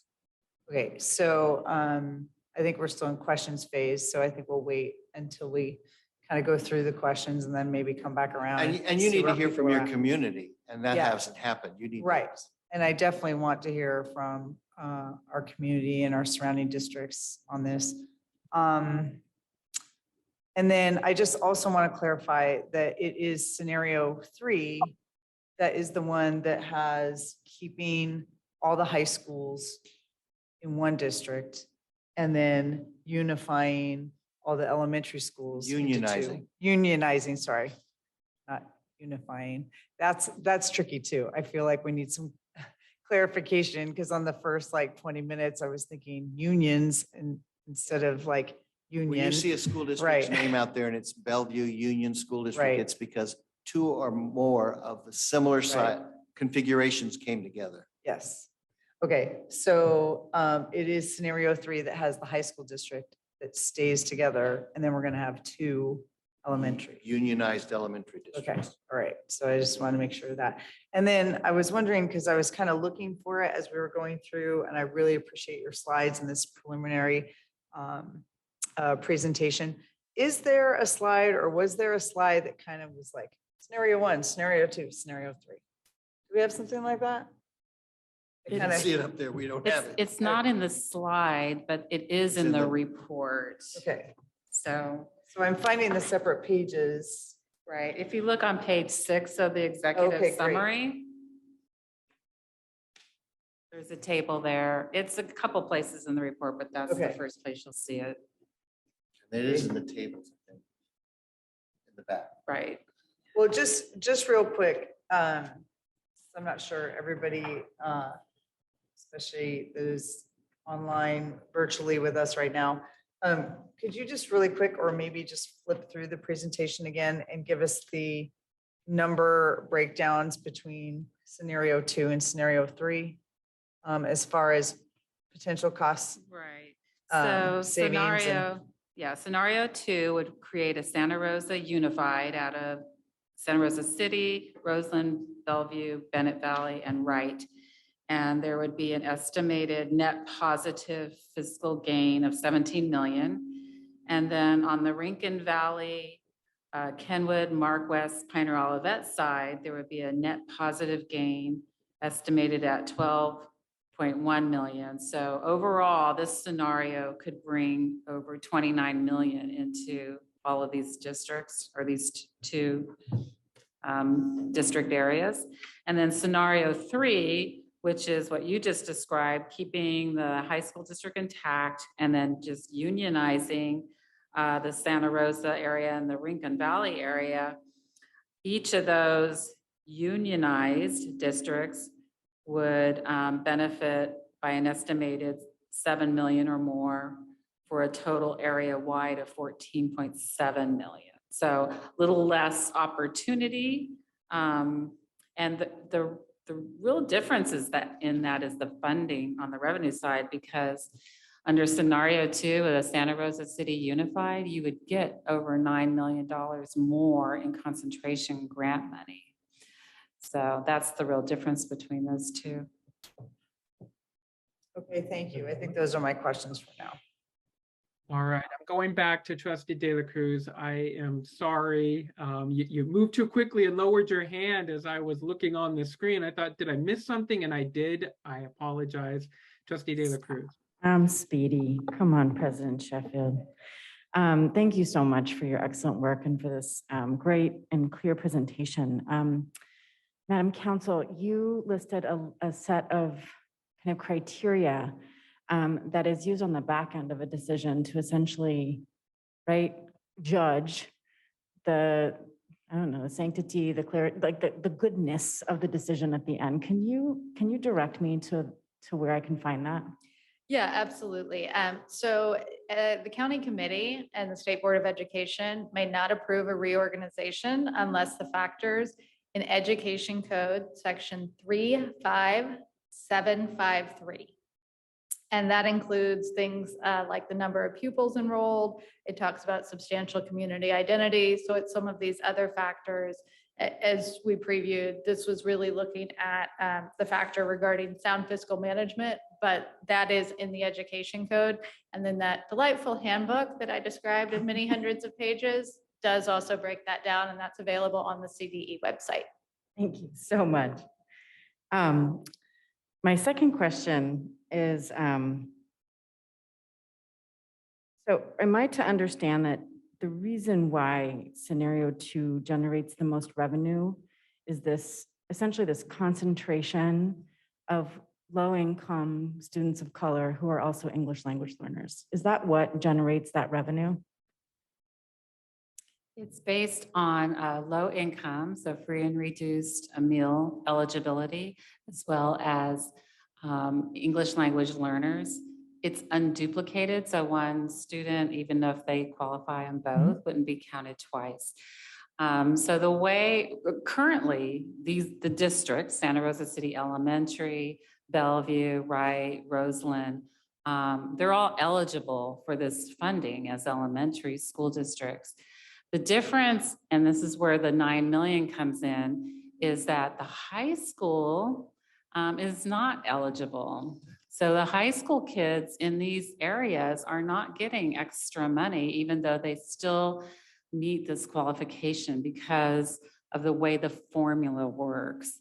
So it's basically, if you're dividing the high school district, then it recalculates the percentage, and you're getting this extra $9 million. So you're not moving any kids between any school or anything like that. It's just a function of this formula and the way it's computed. So I guess, let me just double down and ask this, sin pelos en la lengua. It is a better business case to segregate our schools by class and by race. Is that what the study is telling us? No, this funding follows these students, and right now you're foregoing funding. So you actually have diluted an opportunity for funding. But what scenario 2 does is pull out districts that can support themselves with their own tax base into their own district, which would then be a majority white district, and pull out Pioneer and Carrillo, which would also create, as I understand it, a majority white high school.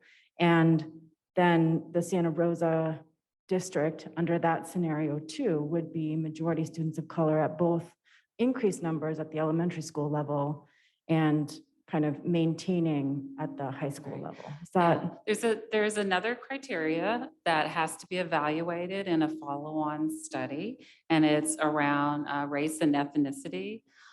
This study does show you some of those changes. Hispanic is the predominant ethnicity throughout the region. Obviously, if you look at the statistics, it's more concentrated in the Santa Rosa City schools area as opposed to the Rincon Valley area. It reflects where the students live currently. So there isn't any movement, if you will, of kids. Right, our city and our county is segregated, right? That is the That kind of- pre-exists, right? Exactly. And so I'm just really trying to understand district or scenario 2 kind of doubles down on splitting our community kind of Or look at across it those this way, lines. look at it this way. It not so much doubles down, but it has you providing the greatest number of resources to the students who have the greatest need. And the current configuration doesn't provide, they're being, because the state funding model says students who are in these classifications need additional support and resources. So what this does is increases those resources. Now, the current, I will agree with you, the current neighborhood and configuration of our community is segregated by residents and housing and so on and so forth. But By class and by race. yes, but by the students in this case need to have every benefit we can give them and provide to them that the state wants them to have. And our current configuration isn't doing that either. So you have to weigh that question. I don't disagree with you that we have a segregated environment. So scenario 3 would allow for that, especially since the unduplicated pupil count doesn't give us any additional money at the high school levels, from what I understand. Scenario 3 does the kind of unified elementary, which would allow us to draw down that UPC funding, right, for our elementary schools, which are the ones who qualify for it, but leave our kind of high school a unified district. Right, so scenario 3 would preserve the funding that you get right now, concentration grant funding and supplemental funding in the Santa Rosa City Schools area. It would preserve that community aid funding in the Rincon Valley area. But the high school district would be status quo. There would be no additional monies coming from those students because they would not qualify for the concentration grant funds. And they wouldn't under scenario 2 either, Under correct? scenario 2, they would qualify, The and high that's school where you're districts would? getting, Because you've created 2 smaller high school districts. right, so, right, so it's 55% of the student population would be in that unduplicated, count. And so right now, the high school district is hovering somewhere in the 50% and is not eligible. And that's because the high school district covers Rincon Valley and Kenwood and Mark West and all that. So by creating 2 separate district areas, even though the kids are still, they haven't moved anywhere, but you've just created concentration eligibility in the funding formula. For high school students. Yes, for the high school students. And that brings in real new dollars. Thanks. Thank you, trustee De La Cruz, trustee Fong. Thank you, everyone. Dr. Harrington, you talked about the grand jury. Could the grand jury take this on and recommend? I mean, have they ever? The only case I'm aware of is the case with the county board. So I don't know whether there has ever been a case, and they're not an elected body. They can make a recommendation. Well, I guess they could take a recommendation, and the county board would have, the county committee would have to decide whether it was a valid recommendation. Just wondering. Director De La But Cruz. LAFCO, is it an elected board? LAFCO? Yeah, it's not elected, it's appointed. It's appointed, but because it oversees the organ, I am not a municipal lawyer, let's put that asterisk up there. But because it does deal with lines, where the lines are drawn, where the territory is drawn. I don't know about the grand jury question. I do have chapter 5 here. So while they're addressing your other questions, I'm going to see if I can find any reference to it. Good, better you than me, thank you. Director De La Cruz, to your question, you were going where I was also thinking about going. There is something inherently horrible about our state funding for LCFF in terms of how it's so portioned out. Those are the rules we are working under, and that's what we need to pressure the legislature to change. Okay, back to my questions. Well, just to follow up on that, you could have two districts side by side. One district's at 50% or less than 50%. But that student, they have LCFFs, they have EL students, they have special needs students in that class, in that district, right next to a district that's getting the concentration funds. That's the problem with this model is there are students of need in all districts with those issues. I want one thing to I side want with you on that. our voters to know is that the funding in California is immoral, it's wrong, it's inefficient, it's racist, it's classist. Period. Okay, back to my questions. Okay. In all the scenarios, you list dollar amounts of savings. Is there a way that we can find out the percentage amounts per district of savings? For example, it's not just that we're going to save 17 million or 11 million, but that the Santa Rosa district is going to save 3%, or the Rincon Valley district will save 2%, or Bellevue will save 6%, whatever. Is there a way for us to find that out? Yes.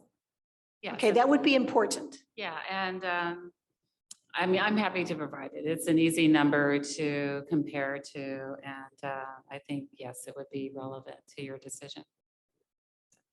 And to Director McCormick's comment about whether we're taking action or not, it seems to me that we are taking action if you're asking us to recommend a direction, yet we don't know which direction that our stakeholders are going to be wanting also. So I don't think I'm ready to do one, but I don't think we can do it without hearing from stakeholders. Correct. I agree with you. Rock in a hard place there. On scenario 2, where you have number 2, I'm on page 5, where you have put Pioneer and Curio High Schools in the proposed Rincon Valley High School District. Why was it those two? Was it about finances? Yes, Pioneer Olivet receives community funding because of their local charter school. And so it's very similar funding profile to that of Mark West and Rincon Valley. I think it also kind of helps, with the balancing of, race, ethnicity, those kinds of questions as well. So a decision was made because of the funding model and perhaps other reasons it might be good to include them. It would be interesting, I think, to this board and to our stakeholders. If we're looking at the bottom of page 5, we're talking about demographics. We're looking at scenario 2. Very last paragraph. These scenario areas would have a significant Hispanic population, 68% in the Santa Rosa and 39% in Rincon Valley in this proposed scenario. Is this the same or different than it is now? Right. Are you talking about your high school boundaries? The report has tables that go into more detail. Let me point you to where that is in the report. And I think what I'm really asking is this going to stratify us even further? Right. So if you look on page 14, you'll see a summary of essentially in scenario 1, which is all of the districts added together, you'll see the percentage of white to Hispanic, Asian, African-American, and then all other groups combined. And then you'll see the change in those percentages under scenario 2, which is the split, or scenario 3, which is the merged elementary districts. Again, on this one, it would be helpful to have comparatives of our high school district as it stands, the Rincon Valley district as it stands, Bellevue as it stands, and so on, to compare. I didn't break down Oh, all the that- districts individually, so. Again, my point is, are we further stratifying Yeah. our city? Yeah, I think that's part of the follow-up study. There's actually a whole separate criteria on that. And there's requirements to kind of do some projections of, student demographics and things like that. So this report was tasked with looking at the finances. I looked at it to some extent just to see, okay, are these scenarios, where are we heading with that? We know they look good financially, so, but might there be other concerns? So I would say to fully respond to your question, it would probably be part of that kind of follow-up Thank you. I study. understand. And the data is out there. CDE, publishes this data on DataQuest and places like that. If anyone wants to kind of take a look too, to see. Just to emphasize, Laura, you're not making a decision on any scenario tonight. Because I assume the way we've presented this for other district, which was West Sonoma County, is we presented it to them, asked them to review it, digest it, and then they went back and had a public meeting on it, which I was assuming would be one of the process steps you would have to collect stakeholder input, and then have a discussion. They're having a second discussion based on that input and asking for qualifying follow-up. So I've met with all of their elementary district superintendents on some Zoom meetings to get that clarified, how they want follow-up. More meetings. It's the process. Thank you. Thank you, everyone. Thank you, Trustee Fong. Trustee Flores. Well, thank you. It's for your very thorough report. A lot of my questions have been asked. Thank you, Director De La Cruz. And let's see here. I believe that the jury in 2010 did make a decision last time I checked, and we just chose not to pursue it. But my question is, in terms of the interim administration, when you're going through that phasing process between, phase one and phase two, and then you have an interim administration, interim board, where is the budget from that interim administration or district coming? Where does that money come from? A percentage of that money comes from each of the districts to make it, so they have an operating budget. Got it. Okay. All right. But it's not interim. They are the permanent board. They are the permanent administration. That board selects its superintendent. They serve at the will of that board. That board is not a transitional board. That board is elected to 4-year terms and 2-year terms. They stagger their first election. Some will come up in 2 years, some will be 4. So how does the funding formula work? Well, eventually all the funding formula will come to them when they become, and when they're after their first 2 years. Got it. And all the other, and they absorb all the titles and all the property at that time. Okay. All right. It's a bit confusing. Is there any way to include how, I know I already asked this question, but is there any way to include the unrestricted reserves, like Roseland has, I want to say $43 million in unrestricted reserves right now, right? Mark West has about 88% in unrestricted reserves. Is there any way to include that in the formulation of how these new scenarios are going to look like and the fiscal impact, the short-term and long-term fiscal impact, since it was taken out of the calculation or the calculus? Well, if a district's sitting on reserves, which you say, and I will defer to Sarah on this and to Greg, but when a district sets up a reserve fund, they can have multiple funds, and they could be setting, yes, it shows as a reserve of, I don't know what number you used, 46 million, let's say, but it could have designations. One could be for a future school site. Another part of that reserve could be designated. Is that correct, Sarah? Well, it's unrestricted reserve. But that's the way it gets posted, but it still can be designated by the board. Because under the LCFF model, they're all undesignated, because your board can always move money too. Right. Sarah, do you want to add to that? Put her microphone down. Add that they would, it's a surplus, it's accumulation of the surpluses and deficits. And when it's unrestricted, it can be committed for what Dr. Harrington is saying. So you can have unrestricted dollars committed to a purpose, whether assigned or formally done by a board.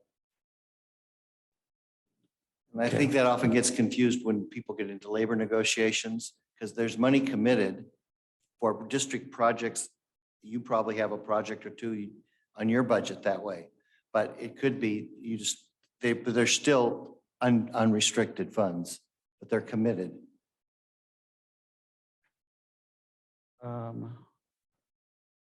So once, this is more like a long-term sort of question. Once we have an idea as to what sort of scenarios, is there any way to poll ahead of time to see how folks are feeling in terms of the different scenarios?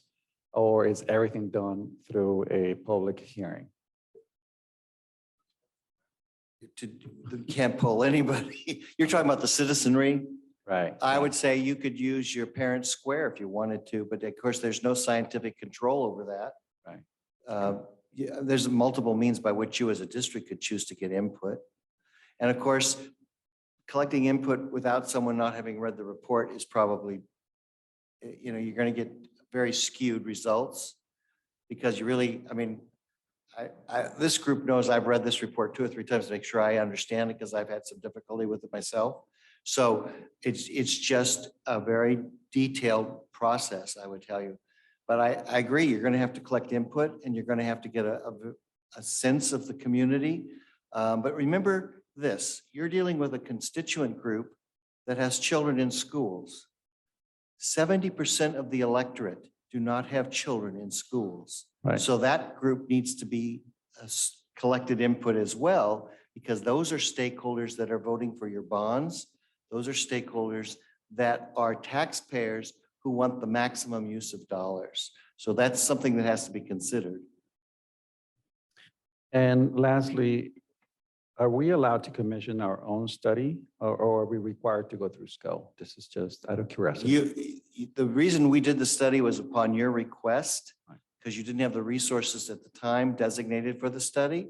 You could set up your own fund and put your own money aside to do a whole different study. Okay. You do not have to use us. We did it as a service because we have financial oversight over the district. We wanted to make sure if you go down this road, you look at it in these options. Even if you did your study, we would have a review of it to make sure it was viable, because that's our obligation of due diligence to the county committee. Thank you. Thank you, Trustee Flores. Let's let Director Bowie have a chance to speak, and then we do have folks joining us, I know, who've been waiting a long time as well to provide some public comment, but we'll go to you, Director Bowie. I also wanted to thank you guys. And then my first question was, since I know this is more focused on the financial aspects, is there any specific pages that show the other criteria that you guys would further look into if we pursued this?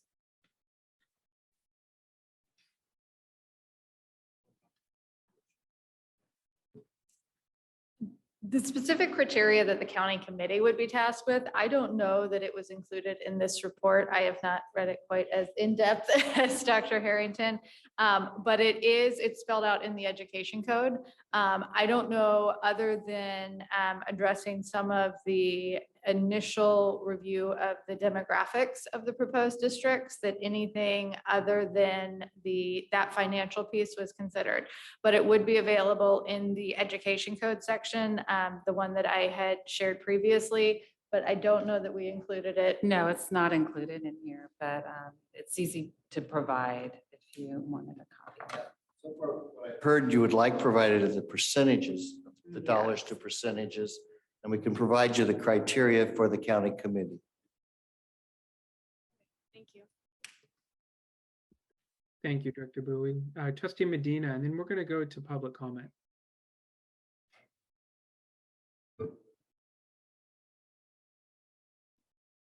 Were you telling me that we're going, or are you saying speak and then we're going? Speak, and then we will go. Your hand is raised. Okay, I'll wait till after. All right, great. Thank you. So we have folks joining us, some possibly from other districts who've been patiently waiting to provide some public comment. So we are going to set 3 minutes for public comment. And again, this is a forum, so we won't be able to ask or present questions. We'll have comment, and then we'll bring it back to the board for questions, further discussion. If we have folks I can't tell from here in the council chambers who have submitted blue cards, we'll begin with the blue cards, and then we'll go with the folks joining us remotely. President Sheffield, there are no blue cards. Great, thank you so much. We will go to folks joining us remotely. For members of the public joining us online via Zoom that would like to make a comment on this agenda item, please raise your hand.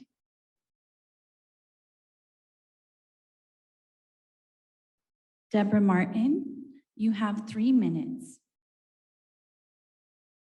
Hello. Hi, Deborah. Hi. Thank you so much for all the information and all the questions. It seems to me that the key factor now for the board will be how you're going to present this information to all the parents and the community in a very clear, simple way, showing all 3 scenarios so we can better make a very informed decision.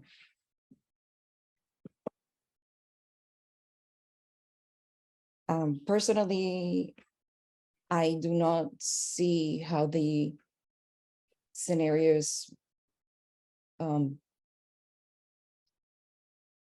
bring that much more money into the proposed districts. What I see is more division, and as other board members have said, the stratification of the students by race and kind of dividing community that already struggling to come together. And that's my comment. Thank you so much. Thank you, Deborah. Bhushan, can you please state your full name for the record? Hi, I'm Brian Bouchon. Y'all hear me? Yes, we can hear you. You have 3 minutes. Thank you. I'm out of the Pioneer Olivet School District. The first thing I would mention is I put out the information on this meeting in our Pioneer Olivet Unified School District Facebook group. And the superintendent got back through the school channels and said he didn't hear anything about this. He didn't hear anything about this. He didn't hear anything about the study or the report put out. I do have a question I'd love answered by anyone, and I know you don't really answer questions, but I think this is important. All these school districts that are potentially going to be absorbed into one, were any of the school boards or superintendents actually talked to about this study coming out? Or did they decide they don't need to talk to the people that's going to be involved?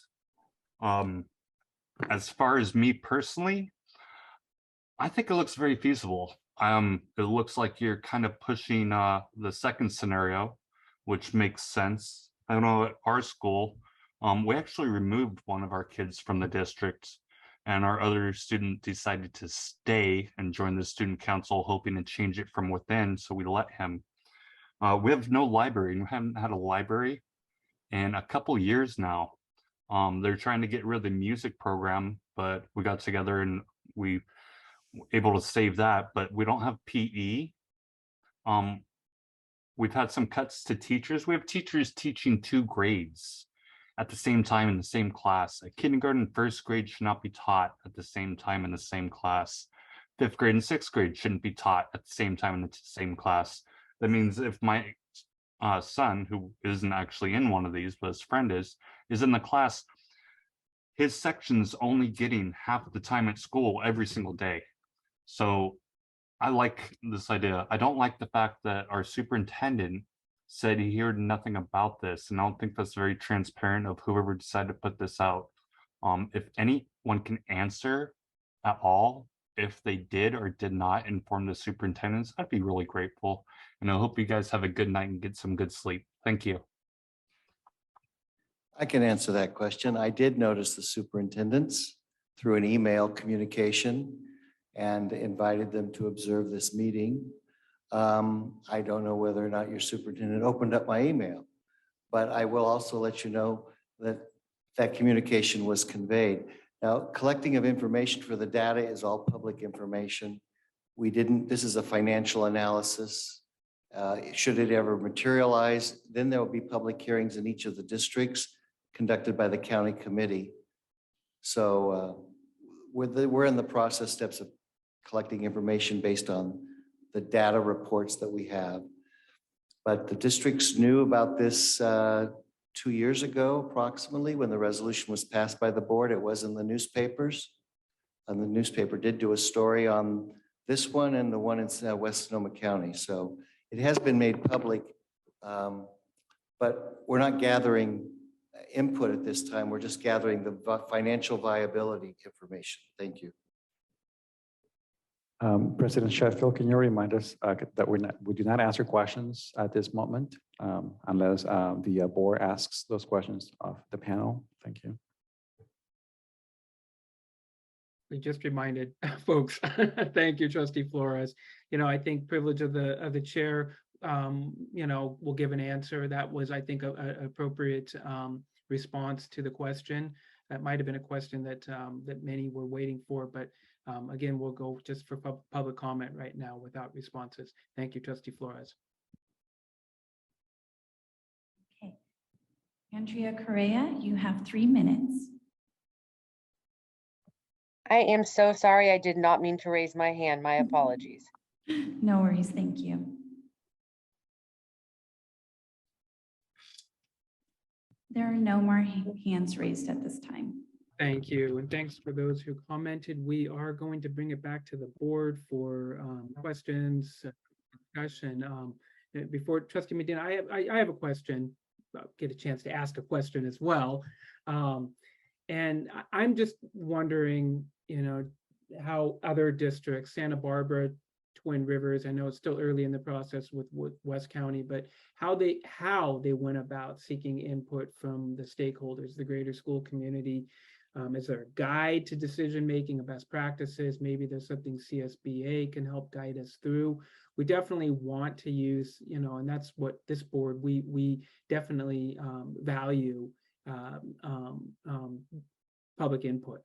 And we will seek it in, however we can. We will use whatever devices of technology that allow us to do that.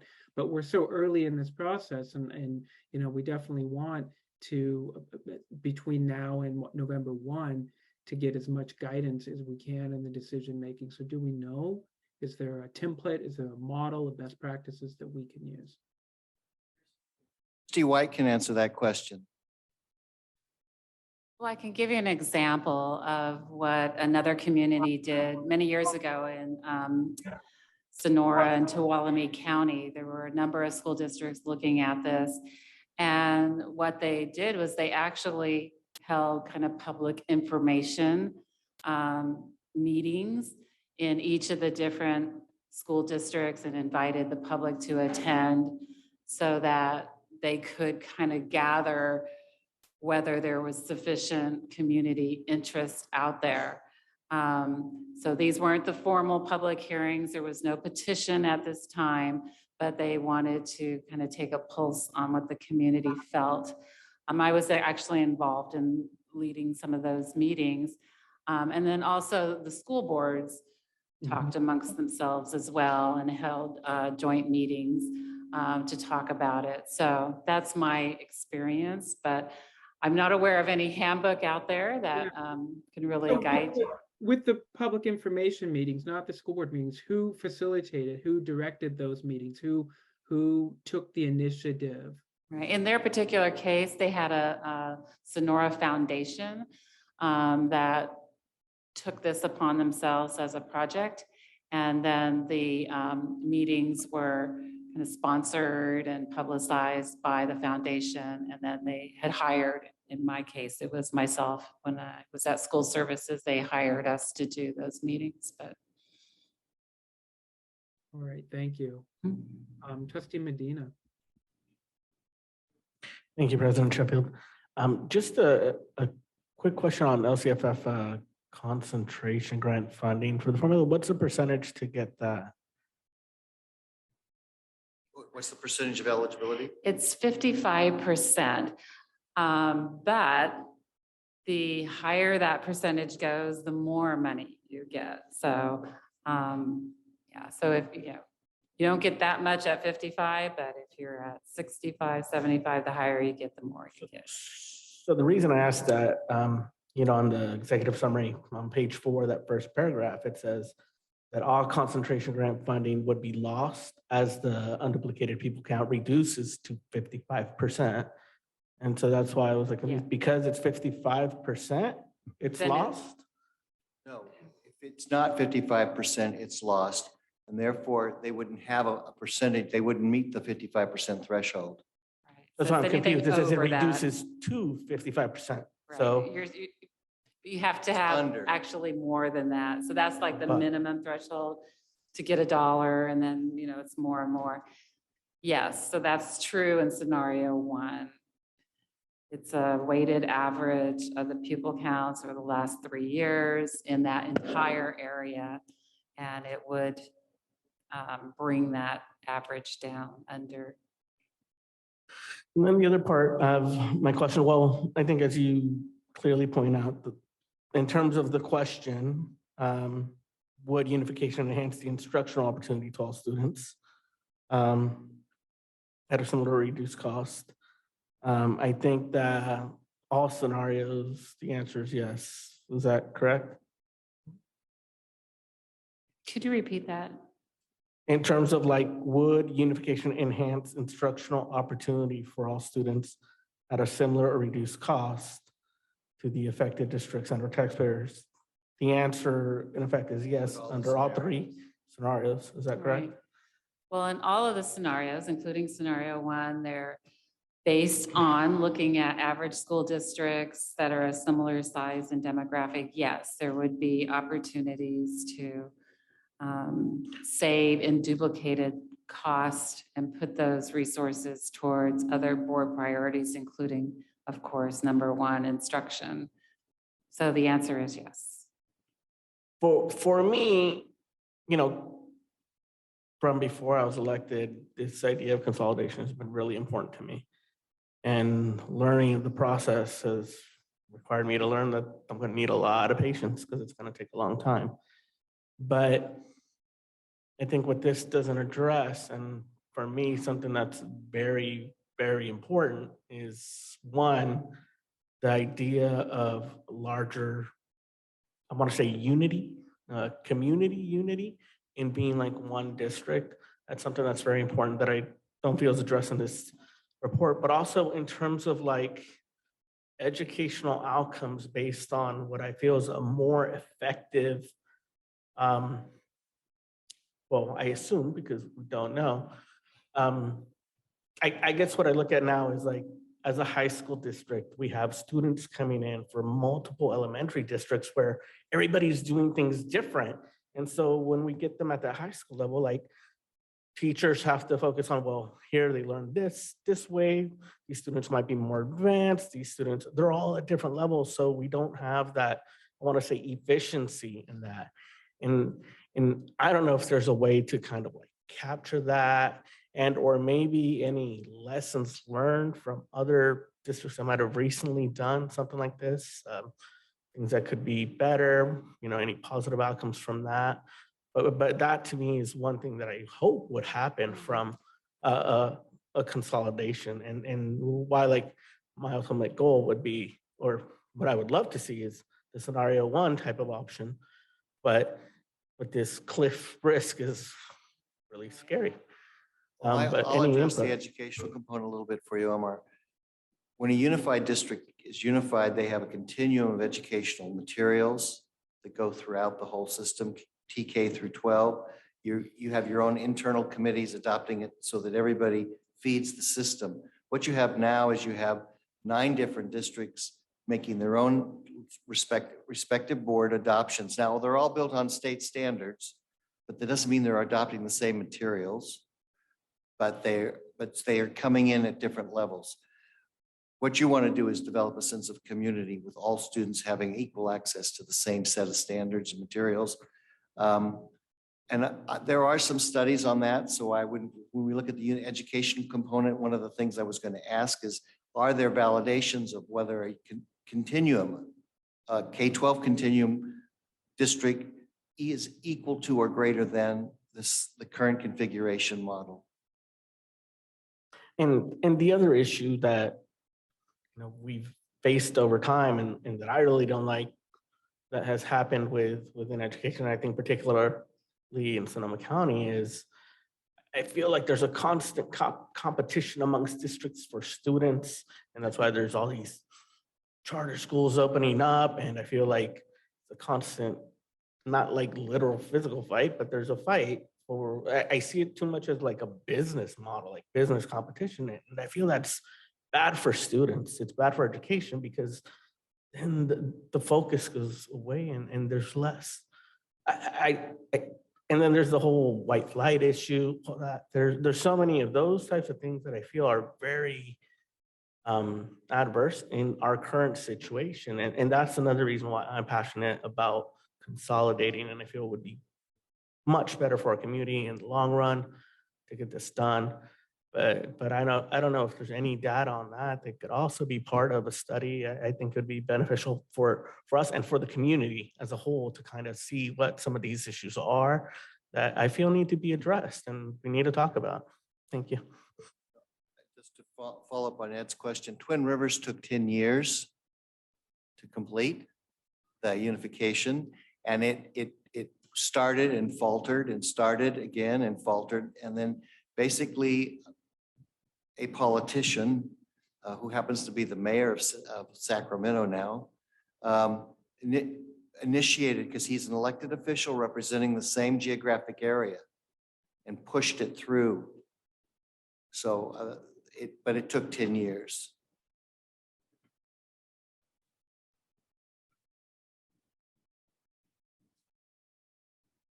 I'll just add one thing. Really want to say thank you for, as a superintendent, to taking on this project and providing those resources, because I think it's very helpful to us as a district, and I think to getting the ball rolling. Well, you took the initiative because you made the request. So Diane was here, different board, but it's been, and Anna has been consistently on top of this as it's gone through. All right, thank you, Trustee Medina. Trustee McCormick? Maybe the example that you just gave about taking 10 years is that like one of the most recent successful that was completions? the last unification, that was the last one in Okay. the state of California. And it wasn't done in 2013. I gave you the easy one, Yeah. which was Santa Barbara. Before that, it was Twin Rivers, and it was done in 2003. Okay. Yeah, Okay, and what was the year of Santa Barbara? 2013. Okay, so that's the most recent. And that was an easy one. Okay. So obviously this is, so much is involved in this, and the process is so big and daunting for good reason, good measure. You don't just want a small group of people making a huge decision like this, but yeah, I was just kind of curious. You can see why it doesn't happen very often, because it just is daunting. Two things that I want to say tonight is, I know we've talked about it like 3 or 4 different times tonight, but I personally am not prepared to give you direction on which scenario to pursue in the study going forward. And I really think, especially because of our technical difficulties, but even if that had not happened, this is a ton of information, and just learning the process alone is significant this evening, and I appreciate you breaking that down for us. But I would very much like us to have some time to digest this and to see this come back and be agendized again as a discussion again, or possibly an action item where we can have people have time to process this, even whether they are going through it with us this evening or after the fact, and then see it as an action item where we can have more public comment and input even before we give you direction as a board. So that's just my personally where I'm at tonight. And then I just want to say kind of in general, I think a lot of the concerns that Director Medina just shared about the competition aspect, that I think there's a lot of reasons why it happened, but I know the No Child Left Behind thing really started a bad scenario where you have public education fighting in a capitalist way for students. And because of our funding formulas, it's all about how many students do you have in your district, which doesn't always lead to the best decisions of what's best for our students. And so I think when, I'm coming up on the end of my first term here, and, when we initially started talking about this, I think these concerns are real, and this is why we wanted to invest time and energy and money, even though money is so precious in education, to actually look at this, because the competition and the divisiveness and the ability for, there's got to be some happy medium between some choices and options and opportunities for students and parents in our community, but not at the cost of opportunities to other students and other parents. And so it's really hard. I think we're in a situation where we're looking at ways to make that better, and this is a way we can look at it. And I also want to say that the past 4 or 5 years in public education, particularly here in Sonoma County, just the logistics of having 40 districts trying to make sense of and manage and crisis management during fires, during COVID, during school closures has been an overwhelming lift on anybody involved in education, whether you're a parent, community member, student, an employee, board member, whatever. And just having 40 different districts making 40 different decisions was insanity sometimes on some levels, and in crisis, like crisis. And we're all just sort of starting to come up for air right now, but what's the next thing, Not to be a pessimist, but just some of the logistics of having so many options, and not even about the 40 in Sonoma County, but just the 9 in Santa Rosa, everything from bell schedule to how are we going to feed our students, to transportation and busing, and, on top of people shopping for districts has been brutal. And so I definitely think that it's worth continuing this study. I don't know if we're going to be able to see it to fruition 5 years, 10 years from now and make the best decision for our community. But I definitely wanted to say tonight that I appreciate the initial steps taken, and I understand it's a very large thing we're looking at, even looking into and going forward on. And I just appreciate our efforts, and I think it is something worthy of us continuing to pursue. But we need to get more input even before we take this initial step on guidance towards the rest of the study. And just want a point of clarification. In 2013, Santa Barbara was a basic aid district. This would be the first LCFF unification conducted in the state of California. In the history of the state. Right, because no one has done one under LCFF, because this would be, some of the models are LCFF under Right. districts. So it's, yeah, you're breaking ground and where we're going, I don't know. Yeah. Thank you.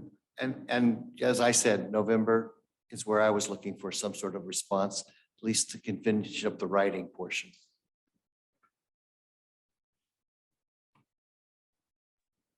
Thank you, trustee McCormick. Back to you, trustee Flores. Thank you. I believe in Sonoma County, we have Cotero in the Park that unified not a few years back. I think that was the latest one we had. 1993, it was Windsor Unified. And when was Cotero in the Park? Cotatiron Park was formed when they consolidated as a city. Okay. So I agree with trustee McCormick. I think we need a lot more time to digest this, especially, having, just a weekend to read through 80 pages that were very, very dense. That was one of the reasons why I wanted to, postpone this meeting, because I wanted more time to read this and analyze it. But maybe, I don't know if you have the answer to this question, but I want you to think about this. Equity for this board is really important. So how do we look at the different scenarios that make the most fiscal sense, right? Money, dollars and cents, right?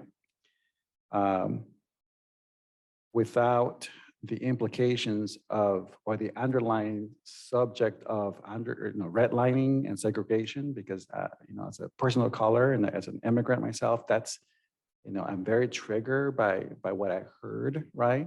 And I get it, it made sense, right? Fiscal sense, that I understand, right? But at the same time, how do we go about making sure that our community, our different stakeholders feel included in this process and don't feel like we're segregating our town even more so by following a established or systemic system that we already have in place that segregates people by where they live, by the color of the skin, or by the way they sound. That's my 2 cents. Thank you, trustee Flores. Trustee De La Cruz. Woot woot ever.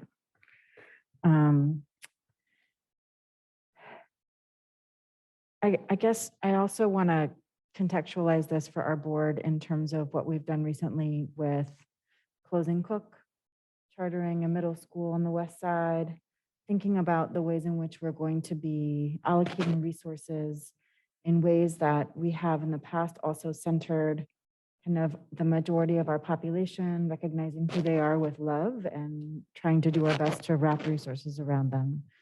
So I'm just, I know we don't necessarily pick up any additional middle schools in any of these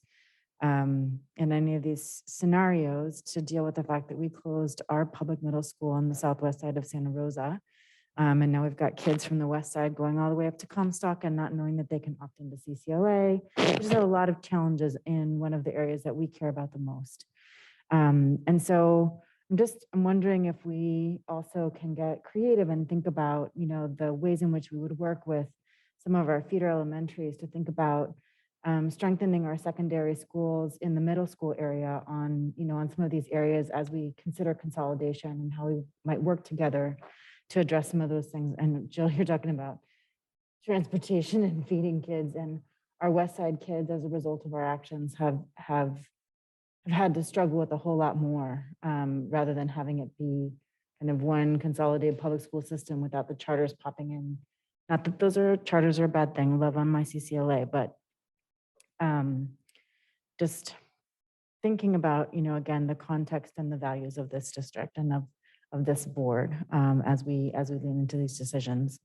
So I'll just end by saying thank you for your work. And I hope that what you've heard tonight and what you will continue to hear from this board is a real dedication to making this decision in the most informed way possible with equity and the majority of our kids right in the middle of this district. Thank you.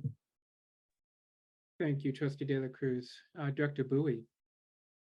I just had one last question for you guys. And then since you guys mentioned that you guys sent out other messages to the districts and superintendents about overseeing this board meeting, I was wondering if you guys were formally presenting this information to other districts or if it was just based on if they requested for this information. We presented first to this board, this report's not done. So we didn't, it's not scheduled to go before the elementary districts until we have a completed report. So that's where we are, but I've informed the board, the districts of this process and where we are in this process. Because it's sort of an open book right now as we're going through it.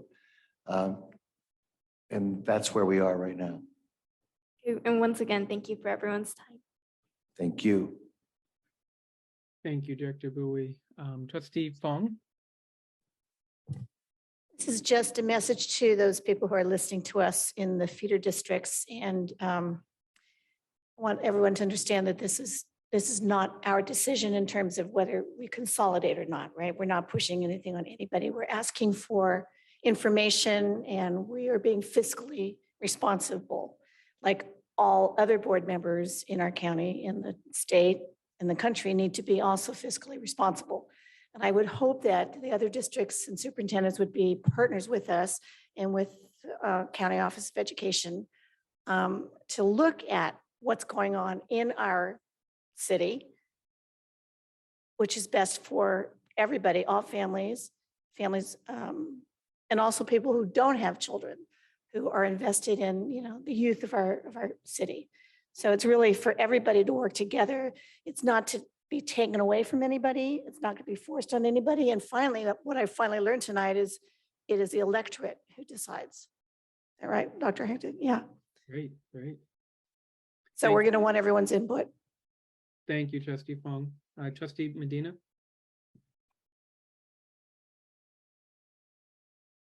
Thank you. I did have somebody mentioned something right now that made me think of a question, and I'm wondering in terms of savings, transportation being a big issue. I imagine the possibility for more effective and efficient routes for transportation. I don't know if that's specifically accounted here somehow. And in relation to that, as we move towards providing guidance, is it just guidance on which scenario or maybe other things that maybe can be added to the study? Because I think things like that are probably important for the study, as the study will be out there for the public, and things such as transportation and other savings. Well, can Omar, that be the reasons included? transportation isn't in it, I didn't mean to cut you off. So you want to finish? I was wondering if it's in it, like specifically as something. Transportation is not required, believe it or not. It's not a requirement that districts provide transportation. That's why they can charge fees for transportation. Because you're part of a consortium for transportation, we didn't get involved in that. Now that consortium serves all these districts. So the model would, that new district board would have to look at transportation, have to look at its consortium agreement with those districts or the transportation, and they would get all the transportation dollars. And they could continue to stay with the West County transportation system or not, but we don't have any control over the increase. It wouldn't provide any increase in transportation. It would come directly from the state. Good to know. I'm surprised I didn't actually know that. Thank you. The other thing that I'm interested in knowing is in terms of reserves, like collectively amongst all the districts involved, like what exists, what would be needed to be kept afterwards. And if those reserves, for example, under scenario 1, could help with that, I don't know why I keep using the word cliff that you use, but with managing or getting through that cliff until those savings, resulted. I don't know if that exists or if it could be included as part of an additional, the further study. Right. I mean, the reserves are one-time monies, and this fiscal cliff is ongoing. So it would be an ongoing loss every year of the 21 million. So, I mean, the reserves could help fund, the transition, or maybe help ease it. But again, it's one-time money, the reserves, so it's not. Well, in terms of the cliff, you're focusing on the loss, but I'm focusing on the savings. And I think from what I heard Superintendent Harrington say, that manifesting those savings is what would take time. And I think getting through that time to restructure and make things work so that we can actually see those savings, so that we can see that benefit. That's kind of what I'm Right. interested in seeing. That, I have no idea how much it would be. I'm sure it'd be a lot, but that's kind of what I'm trying to. You would be accepting that $21 million, which I'll put a percentage to loss permanently. You would be reducing the funding for this area forever, basically, all things being equal. So there's still that fiscal kind of trade-off that you would have to make if you went with scenario 1. So, but yes, the fiscal reserves, and they can be easily quantified what they are today, but they could be used in ways to help with any of these scenarios and putting them together. The other variable that I'm constantly looking at is this variable of time. You mentioned this is going to take a long time. Right now, we're in a pretty horrible situation financially. I know it's been going that way for a long time, but I think right now worse than most. But I try to be optimistic and think the future might be brighter. I look at my specific area and see so much housing going up. And I'm like, well, maybe there'll be more people moving back into Sonoma County, back into Santa Rosa. And I'm wondering if, as part of the study or any potential future housing and population outlooks included, as to will this community continue to grow, and would this bring in more children and potentially enrollment increasing, whereas these negative numbers look bad now, that it might look better in the future. I don't know if that can be considered or if it's ever done. Again, this is very new to us. It is done. They're called yield factors. If you collect developer fees, you have to do a developer justification study to collect those fees. That developer fee study shows what the yield factor is per home. When I was a district superintendent, I knew the yield factor in Windsor was 0.56. For every home built, there's 0.56 of a child. The lifetime of that facility will come out of that house. Now, some had more and some had less and some had none, but it comes out to 0.56. And that justified collecting the developer fee. Now, with declining enrollment and some of the other variables we've had to deal with, I heard Supervisor Gore say we've had 9 federal disasters in 5 years. And that's hurting our attractiveness, believe it or not, for long-term residents, many moving out.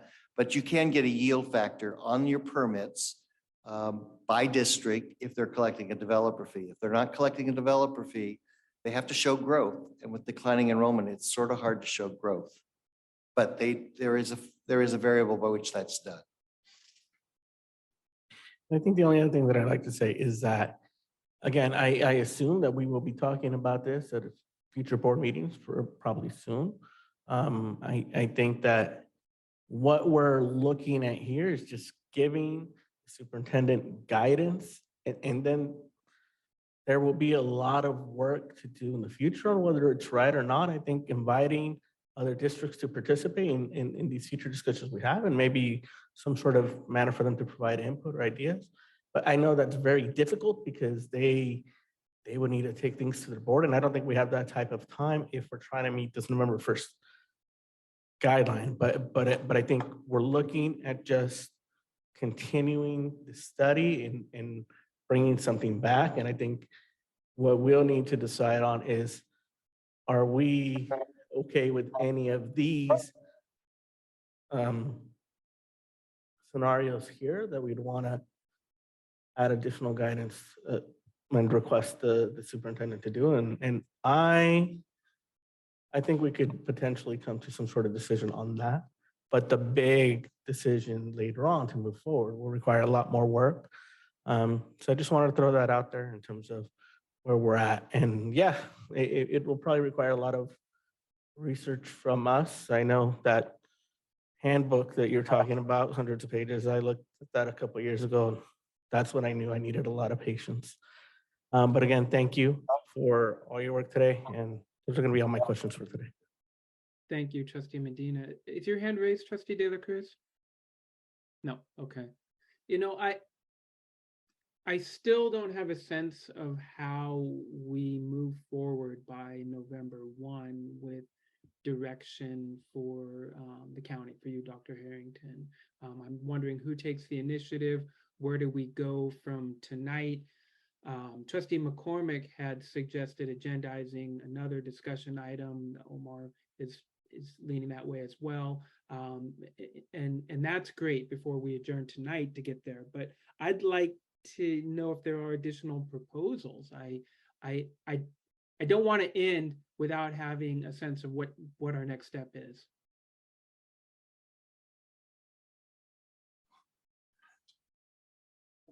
As I understand it, the next step is for our board to schedule a public meeting, which we would seek that at least the first round of public comment, the first round of sense from our community, especially after the debacle of this night, around these scenarios, and maybe do our own work of presenting the ones that we find the most palatable and the why. And is that, Dr. Harrington, what you would suggest here? A public meeting, a forum, a community? What type of meeting are we talking about? The style is the boards. I would think a forum would probably be a good model. I don't know how I don't know your frequency and how you've used your forum. So I don't want to recommend style that I have not managed with this board. But that's what I was expecting, that you would have further discussions on the content, that you would distribute the study to a broader group of audience members and get their feedback on it.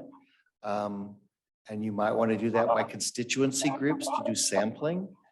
That's some of the things I would consider as a district superintendent, because I realize my stakeholder groups are different, audiences are different, and set those up.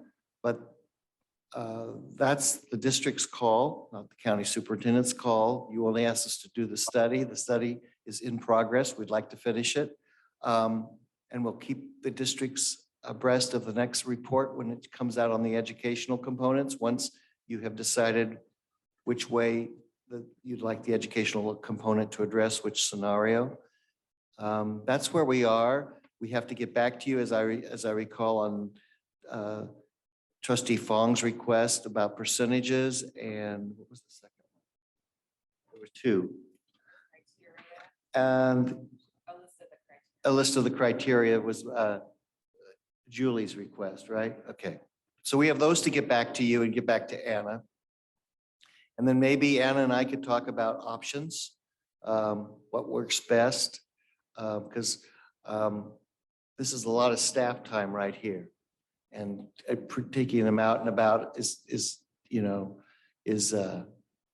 not costing you, but it is costing me, and I am a good manager of funds. So I want to make sure I do it well. And I have to be careful too, because the county committee is the next step after us. And Aaron is here just representing the county committee on process, not what their action they will take. And Ed, I know you know that, you work with Aaron. So that's the next where we are. So that's what I'm looking for. If you're not done by November and it's December, that's fine. I'm going to pass this football off eventually. And that's why, as I said, Amy's here so she can move it through, because we're committed to help you get through the report.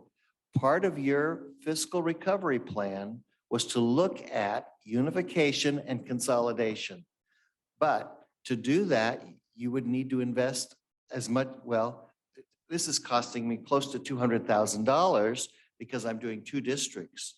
So but you needed to keep your money in your district and in your focus area. The same goes for West County. So those type of things need to be looked at.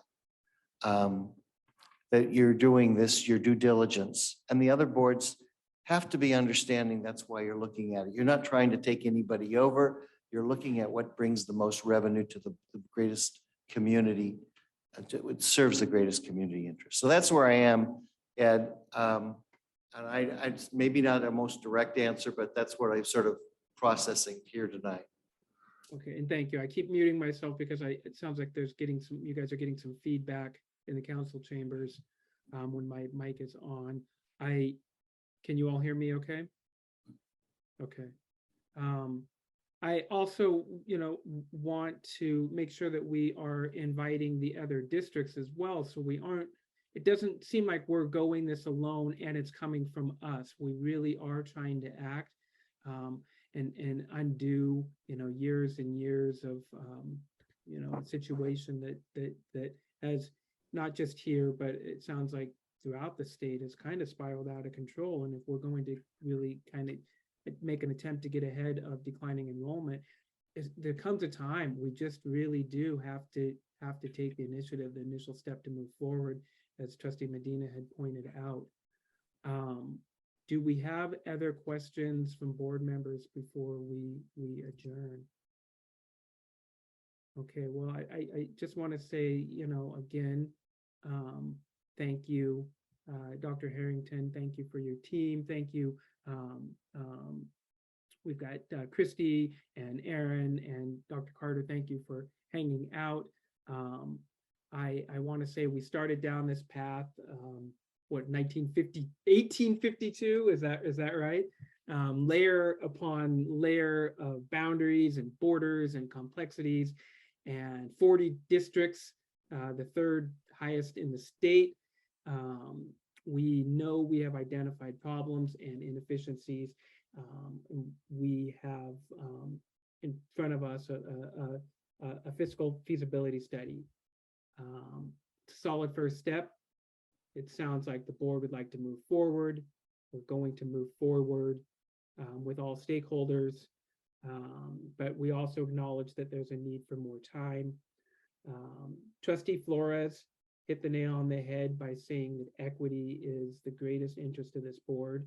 Finances make sense, yes, and thank you, Dr. Harrington. But this board, we place equity above all else.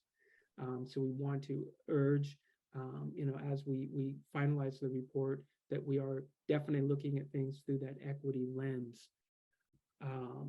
Again, I just want to thank you all for your patience. We had a very rough start to tonight's meeting. I apologize a million times over, but the show goes on. Our tragedy and comedy, we go on and we do it in pursuit of the best interests of the school community. So thank you all again. And with that, tonight I adjourn the meeting. Have a great evening, everyone.